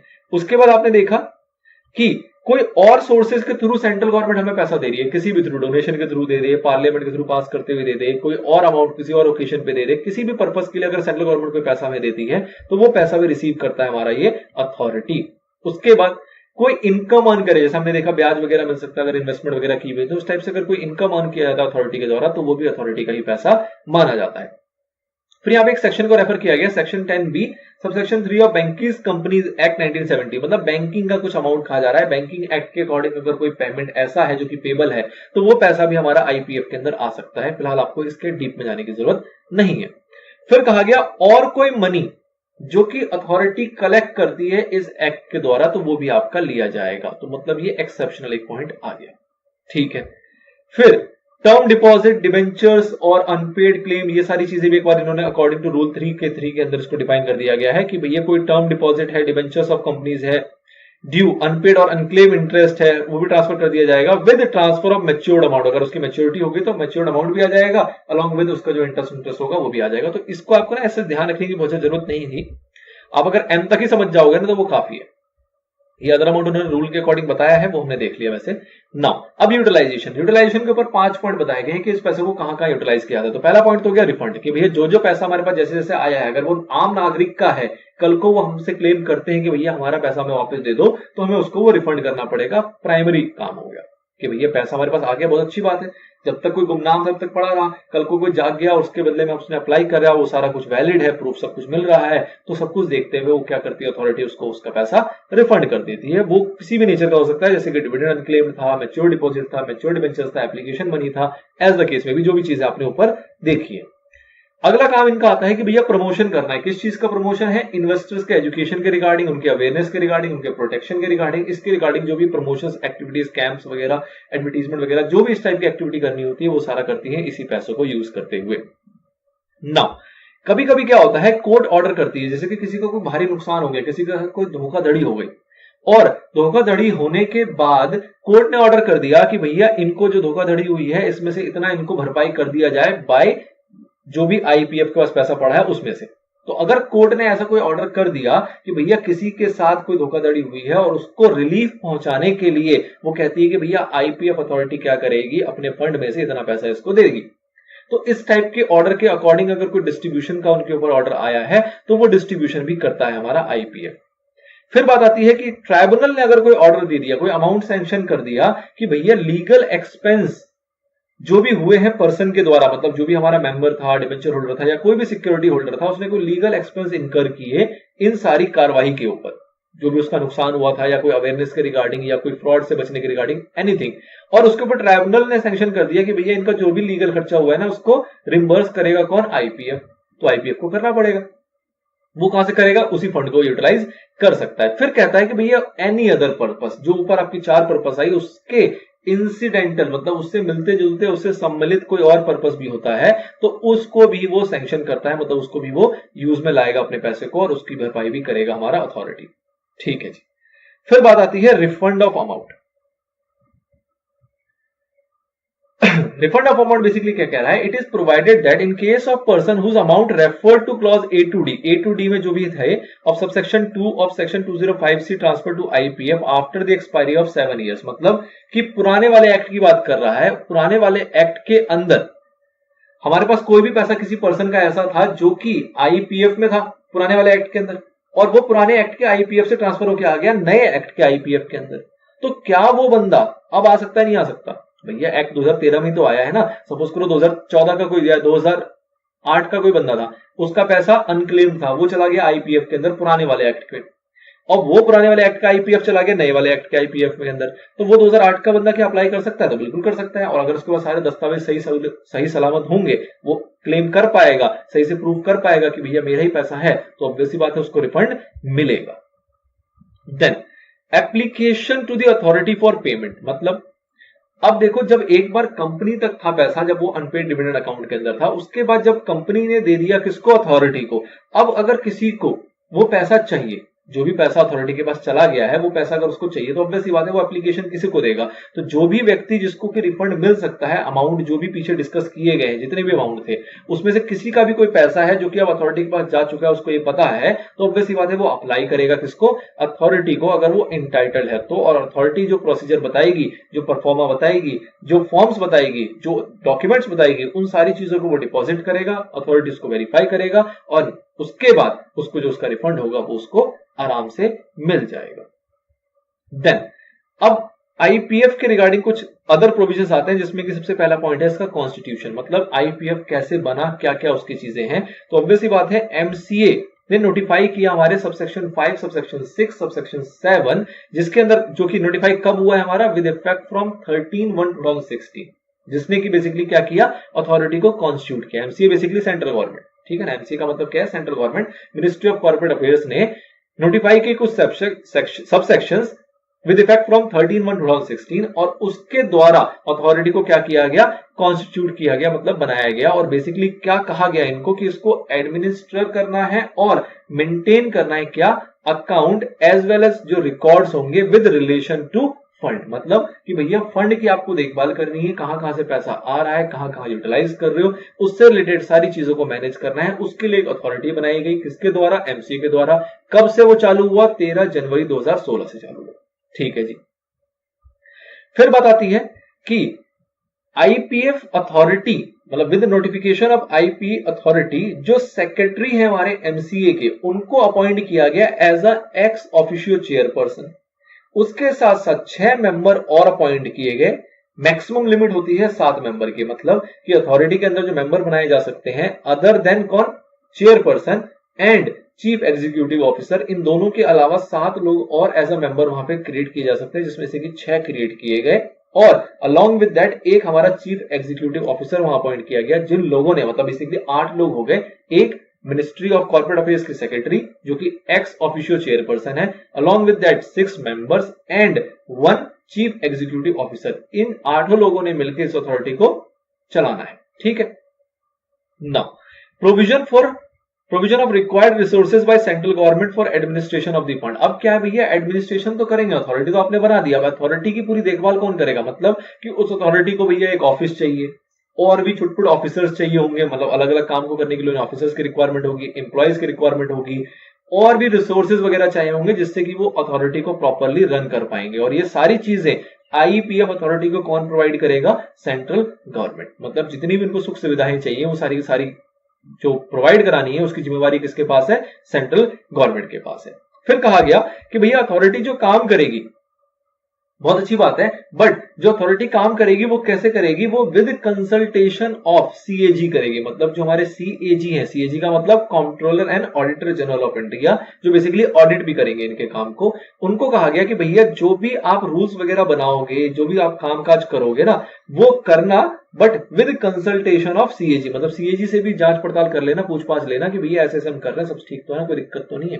तो उनके साथ उनके दिशा निर्देश के ऊपर भी उनको काम करना होगा। स्पेंडिंग ऑफ मनी की बात करते हैं तो भैया उनको कहा गया कि जो आपको पीछे पर्पस बताए गए 5, उन 5 पर्पस के ऊपर आप पैसा खर्च करने के लिए फुल्ली कॉम्पिटेंट हो। मतलब कि अथॉरिटी अपने आप निर्णय ले सकती है कि वो 5 पर्पस जो बताए गए हैं सेक्शन 125 के अंदर वो फुलफिल हो रहे हैं कि नहीं हो रहे, और अगर हो रहे हैं तो उसके ऊपर वो बिना किसी से पूछे, बिना किसी से परमिशन लिए कॉम्पिटेंट है अपने आप में पैसा खर्च करने के लिए। बात आती है ऑडिट के ऊपर, तो भैया ऑडिट कौन करेगा, तो इनका जो फंड है ऑब्वियसली बात है उसका सालाना क्या होगा, ऑडिट होगा। और ऑडिट किसके द्वारा किया जाएगा, सीएजी के द्वारा। सीएजी हर साल क्या करेगी, उनके फंड का ऑडिट करेगी, उसके अंदर कुछ भी ऊपर नीचे तो नहीं, कोई गलत तो नहीं है। और जो ऑडिटेड अकाउंट्स होंगे along with the audit report, वो किसको भेजा जाएगा, सेंट्रल गवर्नमेंट को एनुअली बेसिस पे। मतलब अथॉरिटी क्या है, देखो काम किस तरीके से होगा, अथॉरिटी सारा कुछ एडमिनिस्टर कर रही है, मेंटेनेंस कर रही है फंड का, रिकॉर्ड्स बनाएगी, एक तरीके से वो एनुअल रिपोर्ट्स बनाएगी। ठीक है, एनुअल रिपोर्ट्स कौन बनाएगा, अथॉरिटी। फिर अथॉरिटी उसको ऑडिट करवाएगी किससे, सीएजी से। फिर अथॉरिटी क्या करेगी, जो उनका एनुअल अकाउंट्स होगा along with the audit report of CAG, दोनों को कंपाइल करके एनुअली हर साल किसको भेजेगी, सेंट्रल गवर्नमेंट को। ये हमारी पूरे साल की मेहनत है।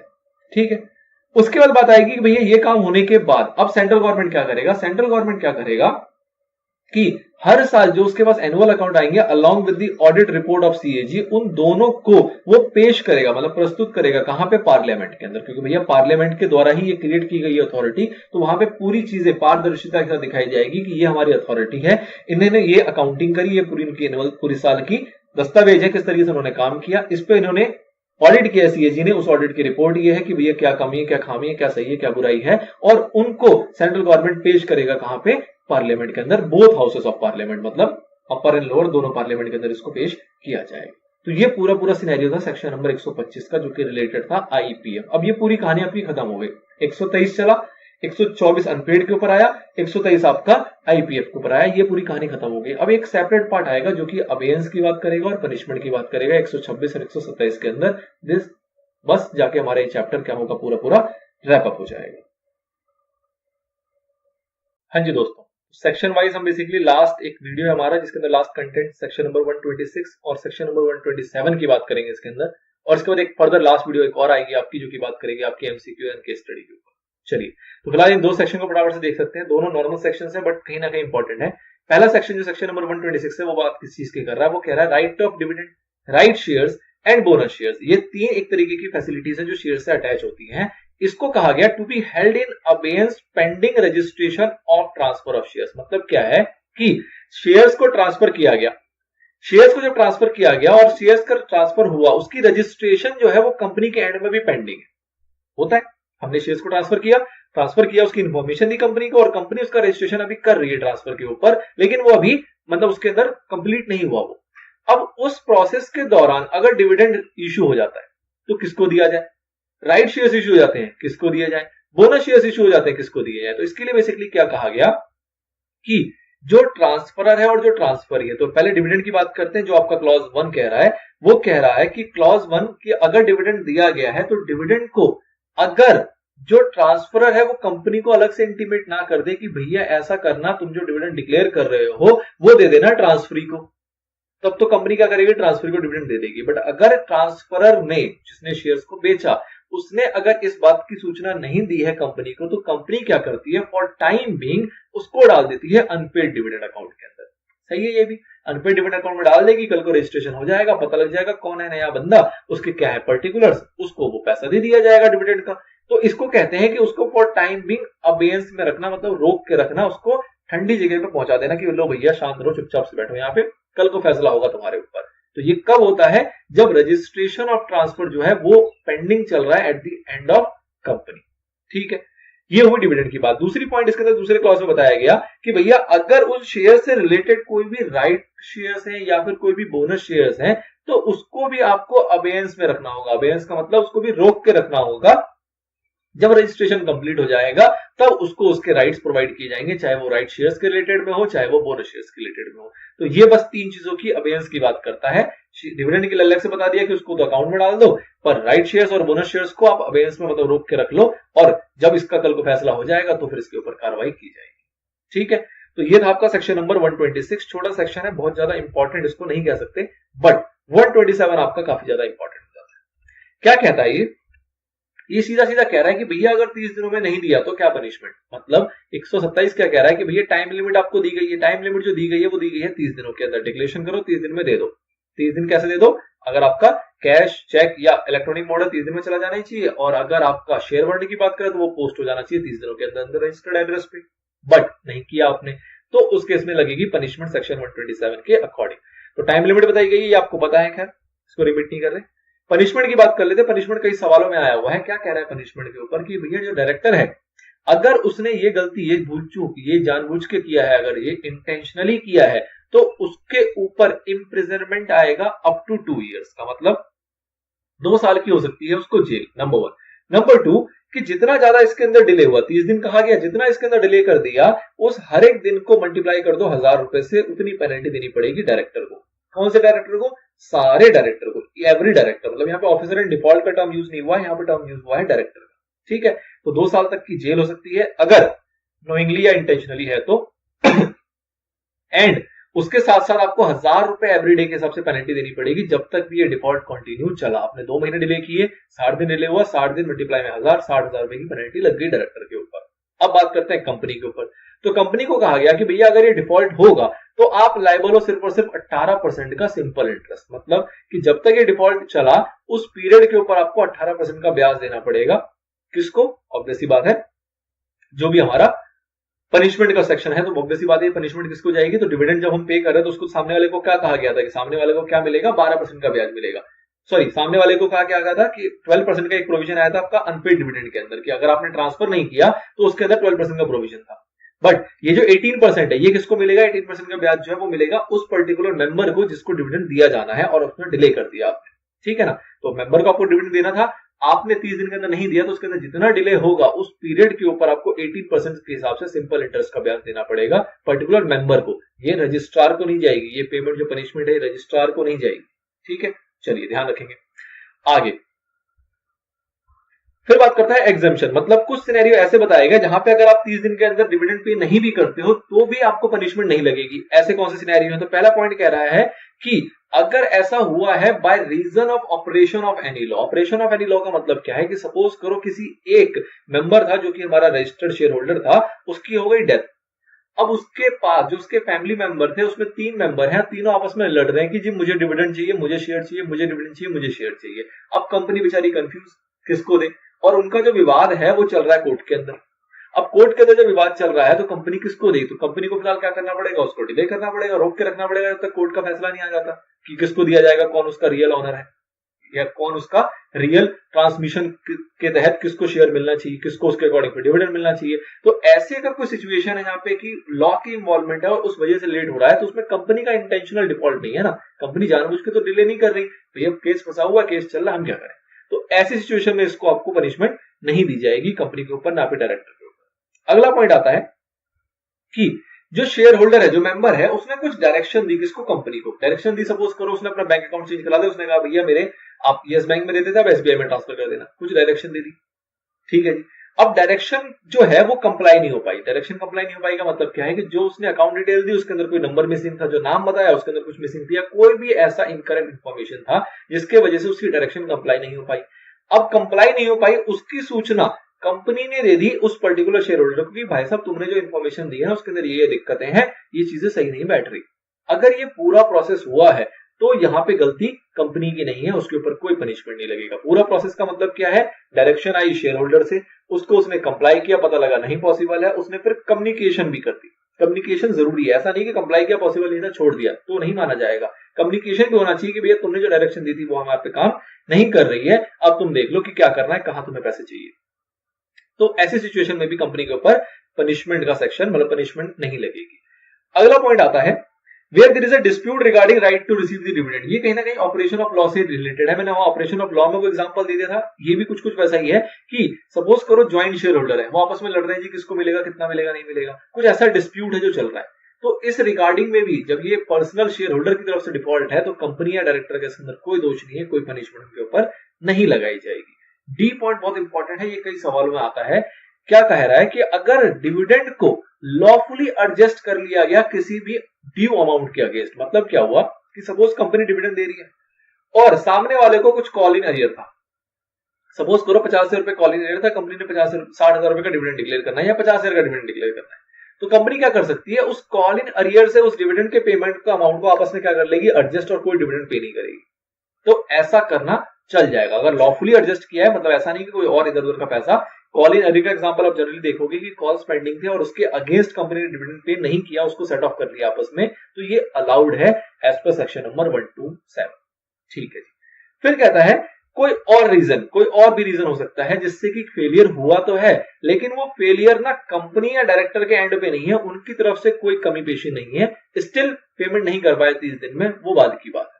ठीक है, लेकिन इसके अंदर कोई भी कंपनी या डायरेक्टर का कोई भी यहाँ पे जानबूझ के कोई एक्टिविटी ऐसी नहीं है जिसकी वजह से पेमेंट ना की गई हो या फिर उनकी तरफ से कोई भी डिफॉल्ट नहीं है, तो उसके ऊपर पनिशमेंट नहीं लगेगी। तो ये 5 बेसिकली क्या दे दी, एक्सेप्शन, जो कि अपने आप में एक बहुत इंपॉर्टेंट सवाल है। ठीक है, सवाल कई बार आया हुआ है कि 5 ऐसे ऐसे कौन से एक्सेप्शन है जिसके ऊपर पनिशमेंट अट्रैक्ट नहीं होता, तो वो आपको बताना पड़ेगा ना। अब इसी चीज को देखो यहाँ पे पिक्चराइज कर दिया गया है, एग्जामिनेशन को एक बार रिपीट कर लेते हैं हम भी। पहला ऑपरेशन ऑफ लॉ की वजह से, दूसरा आता है कि शेयर होल्डर ने डायरेक्शन दी, वो कंप्लाई नहीं कर पाया और आपने उसको कम्युनिकेशन भी कर दिया। दूसरा आता है डिस्प्यूट रिगार्डिंग राइट्स, उसके बाद आया कि अगर आपने पैसे को लॉफुली एडजस्ट कर लिया है तो उस केस में अगर आप डिविडेंड नहीं देते हो तो वो भी आपका एक्सेप्शन में कवर हो जाता है। और फिर कहा गया एनी अदर रीजन जिसमें कि कंपनी का कोई डिफॉल्ट ना हो। नाउ एग्जांपल आता है, mister Alok holding equity shares of face value of 10 lakh has not paid 80,000 towards call money due on shares. इन्होंने 80,000 था कॉल मनी, वो पे नहीं किया। Can the dividend amount payable to him adjusted against shares dues, क्या ये dividend amount उनको देना है उसको एडजस्ट किया जा सकता है? Give reason for your answer. तो आपने देखा क्लॉज डी, जो एक्सेप्शन देखा आपने सेक्शन 127 के प्रोविजन का क्लॉज डी के अंदर, उसमें आपने ये देखा कि भैया कोई भी ऐसा ड्यूज होगा तो उसको एडजस्ट किया जा सकता है, उसके ऊपर कोई दिक्कत नहीं है, कंपनी के पास ये राइट है। तो यहाँ पे आपका आंसर आप लिख लोगे। अगला आता है 127 सेक्शन की applicability in case of Nidhi company. तो कहा गया कि भैया अप्लाई तो होता है लेकिन सब्जेक्ट टू मॉडिफिकेशन। मॉडिफिकेशन क्या है कि अगर सपोज करो निधि कंपनी के अंदर जो आपके मेंबर हैं वो है 100 या उससे कम, मतलब कि निधि कंपनी है उसके जो मेंबर हैं वो 100 है या 100 से कम है, तो ये मान लिया जाएगा कि उसने 127 की जो कंप्लायंस है वो करी है। अगर वो डिक्लेरेशन जो किया है उसने डिविडेंड, उसको वो अनाउंस कर दे। कहां पे अनाउंस कर दे? लोकल लैंग्वेज में। लोकल लैंग्वेज में कहां पे? लोकल न्यूज़पेपर के अंदर, वो न्यूज़पेपर जो कि वहां पे सर्कुलेट होता है, कहां पे? जहां का भी वो रजिस्टर्ड ऑफिस है आपका। ठीक है, नंबर 1। एंड उसके साथ साथ वो अपनी कंपनी के नोटिस बोर्ड पे इसको पेस्ट कर दे 3 महीने तक लगातार, तो मान लिया जाएगा कि सेक्शन 127 की कंप्लायंस हो गई है, उसका कोई जानबूझ के रीजन नहीं था। मतलब कि जहां कम मेंबर, इन शॉर्ट समझो 100 या 100 से कम, मतलब कम मेंबर है, तो वो मान लिया जाएगा कि भैया सफिशिएंट कंप्लायंस हुई 127 के हिसाब से। अगर कंपनी क्या कर रही है, तो उसने न्यूज़पेपर में एडवर्टाइजमेंट निकाल दिया और दूसरा अपनी निधि कंपनी के नोटिस बोर्ड पे भी पेस्ट कर दिया 3 महीने तक कि भैया ये सिनेरियो, ये सारे अनपेड वाले लोग हैं, 30 दिन के दिन को पेमेंट नहीं हुई है, देख लो क्या करना है। ठीक है, तो इस टाइप की अगर एक्टिविटी निधि कंपनी कर देती है छोटी कंपनी के इसमें, तो मान लिया जाता है कि सेक्शन 127 की कंप्लायंस हो गई है, कोई पनिशमेंट लगाने की आवश्यकता नहीं है। तो एक तरीके से उसको थोड़ी सी एक्सेप्शन दी गई है, यहाँ पे थोड़ी सी छूट दे दी गई है। ठीक है, okay. Now this is all about section number 127. Now we can say कि हमने सेक्शन नंबर 123 से लेकर 127 तक पूरा रैप अप कर लिया है. अब बच जाती थोड़ी सी प्रैक्टिस, जिसको हम लेंगे सेपरेट पार्ट के अंदर, जिसके अंदर थोड़े से एमसीक्यू देखेंगे और थोड़े से क्वेश्चन आंसर देखेंगे. चलिए तो इसको यहीं पर रैप अप कर लेते हैं. हाँ जी दोस्तों, तो छोटा सा चैप्टर था, छोटी सी प्रैक्टिस होगी इसकी. सेक्शन नंबर 123 से लेकर 127 के ऊपर हमारे पास कुछ 5-6 एमसीक्यूज हैं और 5-6 हमारे केस स्टडी बेस्ड क्वेश्चन है, जिसको फटाफट से हम देखने वाले हैं इस वीडियो के अंदर. बट आपके एक ओवरऑल रिवीजन के लिए काफी है, ठीक है ना. चलिए सबसे पहला सवाल देखते हैं. कह रहा है after declaration of dividend it should be paid with in. एक बार डिक्लेयर आपने कर दिया, कितने दिनों के अंदर पे कर देना है, तो रट गया होगा आपको hopefully. It is 30 days. Point number C. Now अगला क्वेश्चन आता है which of the following amount is not credited to IPF account. देखो बहुत इंपॉर्टेंट आया. आईपीएफ के अंदर आपने लिस्ट देखी थी, आपको पहचानना है कि इसमें से ऐसा कौन सा अमाउंट है जो कि आईपीएफ में नहीं जाता. तो अनपेड डिविडेंड जाता है, मैच्योर डिपॉजिट जाता है, profit on sale of asset ये हमने नहीं देखा, मैच्योर डिवेंचर जाता है. तो ऑब्वियसली पॉइंट नंबर सी हो जाएगा इसका आंसर कि profit on sale of asset जो है वो ट्रांसफर नहीं किया जाता.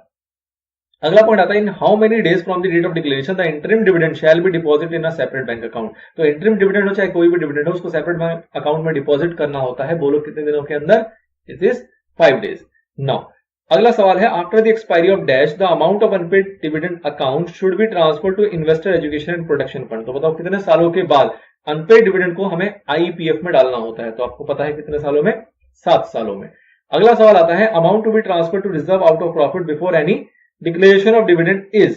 कह रहा है कि भैया कितना रिजर्व में पैसा डालना पड़ेगा डिविडेंड डिक्लेयर करने से पहले. तो आपने देखा था कि कंपनीज एक्ट 2013 में ऐसा कोई मैंडेटरी प्रोविजन नहीं है. 1956 में हुआ करता था, उसके बाद यहां पे नहीं हो रही है. तो आंसर हो जाएगा D, at the discretion of the company. अगला सवाल और लास्ट सवाल एमसीक्यू का आता है. वो कह रहा है if declare dividend has not been paid और warrant in respect of thereof has not been posted within 30 days from the date of declaration to any entitled shareholder, the company shall be liable to pay simple interest at a rate of -% per annum during the period for which such default continues. तो ये देखो दो चीजों को ध्यान रखना है आपको. वैसे तो यहाँ 12% दिया नहीं, 12% देता तो कंफ्यूजन हो जाती. इस पूरे चैप्टर हमने 2 रेट देखे, एक 12%, एक 18%. 12% था जहां पे कि ट्रांसफर की बात कर रहा था, और 18% था जहां पे 30 दिन में पेमेंट की बात कर रहा था, जो कि सेक्शन नंबर 127 के अंदर आपने देखा था. तो वहां पे देखा था कि कंपनी के ऊपर जो लायबिलिटी आती है वो ये आती है कि 18% के हिसाब से उसको सिंपल इंटरेस्ट के बेसिस पे इंटरेस्ट पे करना पड़ेगा अगर वो 30 दिनों के अंदर पेमेंट नहीं कर पाते तो. चलिए तो ये थे आपके कुछ एमसीक्यूज. अब कुछ सवाल देख लेते हैं. सबसे पहला सवाल आया है यहाँ पे. ये कह रहा है the annual general meeting of ABC bakers limited held on 30th May 2019 declare a dividend at a rate of 30% payable on its paid up equity share capital as recommended by board of directors. However, the company was unable to post the dividend warrant to Mr. Ranjan. Dividend warrant नहीं दे पाई, ठीक है जी. An equity shareholder up to 25th July, 25 जुलाई तक नहीं दे पाए. बहुत गलत बात है. मिस्टर रंजन ने फाइल कर दिया suit against the company for the payment of dividend along with interest. कह रहा जी 20% का ब्याज दो. ये तो ज्यादा हो गया, ये तो शेयर होल्डर ज्यादा भावी हो गया. For the period of default decide in light of the provision of Companies Act 2013 whether Mr. Ranjan would succeed. क्या Mr. Ranjan जीत पाएंगे. Also state the director's liability in regard under the act. Director की liability बताना है. तो basically section 127 की बात कर रहा है, जहां पे इन्होंने 30 दिन के अंदर ना ही पेमेंट करी, ना ही उन्होंने जो डिविडेंड वारंट था वो पोस्ट किया. चलिए जी, तो सेक्शन 127 की आप पूरी प्रोविजन लिखोगे. डायरेक्टर है, 2 साल की पनिशमेंट लिखोगे, 1000 रुपए पर डे के हिसाब से पेनल्टी लिखोगे. और कंपनी की बात करें तो 18% उसको सिंपल इंटरेस्ट वो पे करेगा. 20% ये कह रहा है, ये कंडीशन इस भाई साहब की रॉन्ग है. 20% नहीं मिलेगा, मिलेगा सिर्फ और सिर्फ 18%, जो कि कंपनी एक्ट हमारा अलाउ करता है. ओके. क्वेश्चन नंबर 2 आता है the board of directors of future fashions limited at its meeting recommended a dividend on it's paid up equity share capital which was later on approved by the share holder at the annual general meeting. In the meantime, the directors at another meeting of the board decided by passing a board resolution to divert the total dividend to be paid to the shareholders for the purchase of certain short-term investment in the name of the company. As a result, dividend was paid to shareholder after 45 days. मतलब क्या हुआ, इन्होंने पहले recommend किया, फिर वो approve हो गया, फिर अप्रूव करने के बाद इन्होंने बोर्ड मीटिंग करी, उसमें डिसाइड कर लिया कि भैया इस पैसे को ना फिलहाल रोक लेते हैं और इस पैसे से कोई इन्वेस्टमेंट कर लेते हैं शॉर्ट टर्म का. और इसके वजह से डिविडेंड जो हमने दिया वो 45 दिन के बाद दिया, मतलब डिले हो गया उसके अंदर. Examine the provision of the Company Act 2013 state whether the act of the director is in violation of the Provision Act. बिल्कुल भैया, बहुत पाप किया उन्होंने तो. And if so, state the consequences that shall follow for the above violative act. तो आपको पूरा यहाँ पे क्या लिखना पड़ेगा. पहले तो आप टाइम लिमिट के बारे में चर्चाएं बताओगे, ठीक है. मतलब 123 की थोड़ी सी बातें करोगे, क्या टाइम लिमिट वगैरह होती है, फिर अनपेड डिविडेंड अमाउंट की थोड़ी सी बात करोगे, फिर एट द एंड आपको 127 बताना है बेसिकली। मतलब आप चाहो तो 127 बता के भी छोड़ सकते हो। जनरली इस टाइप के सवाल को ना आपको देखना होता है कि कितने मार्क्स का क्वेश्चन है। सपोज करते हैं थोड़ा सा 5 से 6 मार्क्स का क्वेश्चन होगा, तो कोशिश करो कि 123 के थोड़े प्रोविजन डाल दो, 124 के थोड़े प्रोविजन डाल दो जो कि टाइम लिमिट से रिलेटेड है, और एट द एंड 127 के हिसाब से फैसला सुना दो कि भैया क्या क्या पाप किए हैं और उसको कैसे कैसे धोया जाएगा, मतलब क्या क्या उस पर पनिशमेंट लगेगी। ठीक है, चलिए अगला सवाल। अच्छा यही चल रहा है, इन्होंने अच्छा खासा आंसर लिख दिया, मतलब बेसिकली सारे प्रोविजन इन्होंने यहाँ पे डाल दिए हैं, एट द एंड कॉन्सिक्वेंसेज लिखे हैं। ओके, क्वेश्चन नंबर 3 आता है, referring to the provision of company 2013 examine the validity of the following. क्या वैलिडिटी देखनी है जी? कह रहा है the board of directors of ABC tractor limited propose to declare dividend at a rate of 20% to the equity shareholders despite the fact that company has defaulted in repayment of public deposit accepted before the commitment of this act, section number 74। अच्छा जी, 74 में इन्होंने गुनाह किया और कह रहे हैं जी dividend देंगे 20%। दे पाएंगे क्या? तो सेक्शन 123 का आपका क्लॉज नंबर 6 था जो कि प्रोहिबिशंस के ऊपर था, जिसके अंदर दो प्रोहिबिशंस थी, एक ओबीसी के ऊपर, दूसरा डिफॉल्टिंग कंपनी। डिफॉल्टिंग कंपनी कौन सी थी? सेक्शन 73 और सेक्शन 74 वाली। तो ऑब्वियस सी बात है ये पाप कर रहे हैं, ये नहीं कर सकते, वैलिड नहीं है। अगला question number 4, star computers limited declared and paid dividend in time to all its equity share for the financial year 18-19 except in the following two cases. कह रहा है जी सबको दे दिया, इन दोनों को नहीं दे पाए, क्यों? Mrs Sheila Bhatt, holding 250 shares, had mandated the company to directly deposit the dividend account in her bank account. उन्होंने mandate दे दिया था कि भैया पैसे मेरे बैंक अकाउंट में आ जाने चाहिए। The company accordingly remitted the dividend, but bank ने रिटर्न कर दिया the payment on the ground that there is a difference in surname of the pay in the bank record. Bank record के हिसाब से difference आ रहा है surname के अंदर। Company, however, did not inform Mrs. Sheila Bhatt about the discrepancies. गलत हो गया ना? इन्फॉर्म करना चाहिए था, आपने इन्फॉर्म नहीं किया, तो अब आप एक्सेप्शन नहीं मिलेगा 127 का जो कि था, यहाँ पे मिल सकता था अगर आपने इन्फॉर्म कर दिया होता तो। अच्छा जी, dividend amount of ₹50,000 was not paid to the successor of late mister Mohan in view of the court order restraining the payment due to family dispute about the succession. ये चल जाएगा जी, फैमिली डिस्प्यूट चल रहा है इसलिए वो डिविडेंड नहीं दे पाए, तो ऑब्वियस सी बात है ऑपरेशन ऑफ लॉ वाली चीज थी वो यहाँ पे लग जाएगी, तो एक्सेप्शन इस पे लग जाएगा, लेकिन पहले पॉइंट में नहीं लगेगा। तो सेक्शन 127 बताना है आपको, एक्सेप्शन बताना है, तो आप ऑब्वियसली बोलोगे भैया कम्युनिकेट नहीं कर पाए तो यहाँ पे नॉन कंप्लायंस हो गया, तो 127 के प्रोविजन लग जाएंगे, डिफॉल्टेड आप हो, पनिशमेंट आपके ऊपर लगेगी। लेकिन अगले वाले में आपका ऑपरेशन ऑफ लॉ लग गया, तो यहाँ पे आप ऑफेंस नहीं है, आप बच गए यहाँ पे। अगला क्वेश्चन आता है, alpha herbals a section 8 company is planning to declare dividend in annual general meeting for the financial year. Section 8 company है जी, डिविडेंड डिक्लेयर करने का प्लान कर रही है, पाप ही पाप। Mister Chopra is holding 800 equity shares as on date, state whether the act of the company is according to the provision of company act 2013। तो सेक्शन 8 सब सेक्शन 1 की आप बातें चीखोगे, बोलोगे कि भैया इनका जो ऑब्जेक्ट था वो ऑब्जेक्ट ये था कि ये सोशल वेलफेयर टाइप की एक्टिविटीज जो बताई गई हैं उनके ऊपर काम करेंगे और फिर कुछ प्रॉफिट होगा भी तो उसको यूटिलाइज करेंगे अपने ऑब्जेक्ट को पूरा करने के लिए, ना कि डिविडेंड डिस्ट्रीब्यूट करेंगे। तो अगर ये ऐसा कर रहे हैं, ऐसा डिक्लेयर करना चाह रहे हैं, तो ये वायलेट कर रहे हैं सेक्शन नंबर 8 को as well as section number 123 sub section 6 को। ठीक है, चलिए जी अगला सवाल आता है, YZ Medical Instrument Limited is a manufacturing company and has proposed a dividend 10% for the year 18-19 out of profit of current year. The company has earned profit 910 crores, 910 crores during 18-19. The company does not intend to transfer any amount to general reserve. मत कर भाई, कौन कह रहा है करने को? कह रहा है कि भैया ये ट्रांसफर नहीं करना चाहता जनरल रिजर्व में, मत करो। Is YZ Medical Instrument Limited allowed to do so? क्या ऐसा कर सकते हैं? बिल्कुल कर सकते हैं जी, ट्रांसफर करना मैंडेटरी नहीं है। सेक्शन 123 का रेफरेंस देते हुए आप लिख दोगे सारी कहानी। आगे, करण एक होल्डर है 50,000 इक्विटी शेयर्स का, 100 रुपीज के एक शेयर है of Messrs Rachit leather shoes limited, did not पे फाइनल कॉल ऑफ ₹10 पर शेयर। 5,000 शेयर है, 10 रुपए के हिसाब से इसने 50,000 रुपए कंपनी को नहीं दे रखा, अरियर है। Messrs Rachit leather shoes limited declare dividend of 10%, उन्होंने 10% का डिविडेंड डिक्लेयर किया। Examine whether reference to relevant provision of the company the amount of dividend current should receive. कह रहा है जी कितना डिविडेंड मिलेगा करंट को, उसको आप कितना डिविडेंड दोगे। अब देखो इस क्वेश्चन में ना बहुत बड़ा फ्लॉ है और बहुत बड़ी कंफ्यूजन है। क्या है, आपने इस चैप्टर के अंदर दो चीजें पढ़ी, एक पढ़ा कि भैया अगर किसी ने पेमेंट ना दिया हो ना तो उसको प्रोपोर्शनेट ही देते हैं। प्रोपोर्शनेट देने का मतलब क्या हुआ, इसने 10% हमें 10 रुपए नहीं दिए, 100 रुपए में 10 रुपए इसने नहीं दिए, 90 रुपए दिए। तो आप बोलोगे 5,000 शेयर्स इंटू में 90 रुपीज हमारे पास आए हैं, 5,000 शेयर्स इंटू में 10 रुपीज हमारे पास नहीं आए, तो 5,000 शेयर्स इंटू में 90 बनेगा आपका कितना, 4,50,000 रुपए, और 10% का डिविडेंड देना तो डिविडेंड कितना मिलना चाहिए, 45,000 रुपए। फिर आप बोलोगे कि भैया यहाँ पे क्या किया जा सकता है, एडजस्टमेंट किया जा सकता है। एडजस्टमेंट का मतलब कि एग्जाम्पशन मिली हुई है कि भैया अगर किसी का ड्यूज होता है तो उससे एडजस्ट किया जा सकता है डिविडेंड को, तो 45,000 रुपए को आप 50,000 रुपए से एडजस्ट कर लोगे और बोलोगे कि भैया 5 अरब उधारी रह गए, वो बाद में काट लेंगे। ये एक जनरल आपके माइंड में आ रहा होगा मेरे ख्याल से। नहीं आ रहा तो दूसरा ये आ सकता है कि भैया उसको छोड़ो ना, प्रोपोर्शनेट वाला, सीधा बोलो 50,000 सॉरी 5,000 इंटू में 10 50,000 नहीं दिए और 5 लाख के ऊपर 10% का डिविडेंड, ये भी 50,000 रुपए, 50-50 एडजस्ट हो जाएगा, कोई डिविडेंड नहीं जाएगा, बात खत्म। ये आंसर में लिखा है। लेकिन अब दिक्कत क्या है, आंसर में क्यों लिखा है वो समझो। क्योंकि जब आपने प्रोपोर्शनेट वाली चीज देखी थी तो वहां पे देखा था कि भैया आर्टिकल भी ऑथराइज करेगा तो कंपनी क्या कर सकती है, प्रोपोर्शनेट डिविडेंड दे सकती है। बट अगर आर्टिकल की बात ना हो, आर्टिकल ने ऑथराइज नहीं कर रखा हो, तो प्रोपोर्शनेट डिविडेंड का मुद्दा नहीं उठता। अब आपको इस सवाल के अंदर मेरे हिसाब से दोनों पॉइंट डालने चाहिए जो इन्होंने आंसर में नहीं डाला। इन्होंने आंसर में बस ये लिख के छोड़ दिया कि भैया कोई ऑफेंस नहीं है इसके अंदर, वो चाहे तो ड्यूज से उसको एडजस्ट कर सकते हैं और उसके अंदर कोई दिक्कत नहीं है। तो यहाँ पे 50,000 बनते हैं, 50,000 बनते हैं, मतलब 50,000 का अनपेड अमाउंट था, 50,000 का डिविडेंड का अमाउंट था, उन्होंने एडजस्ट कर लिया, बात खत्म हो गई।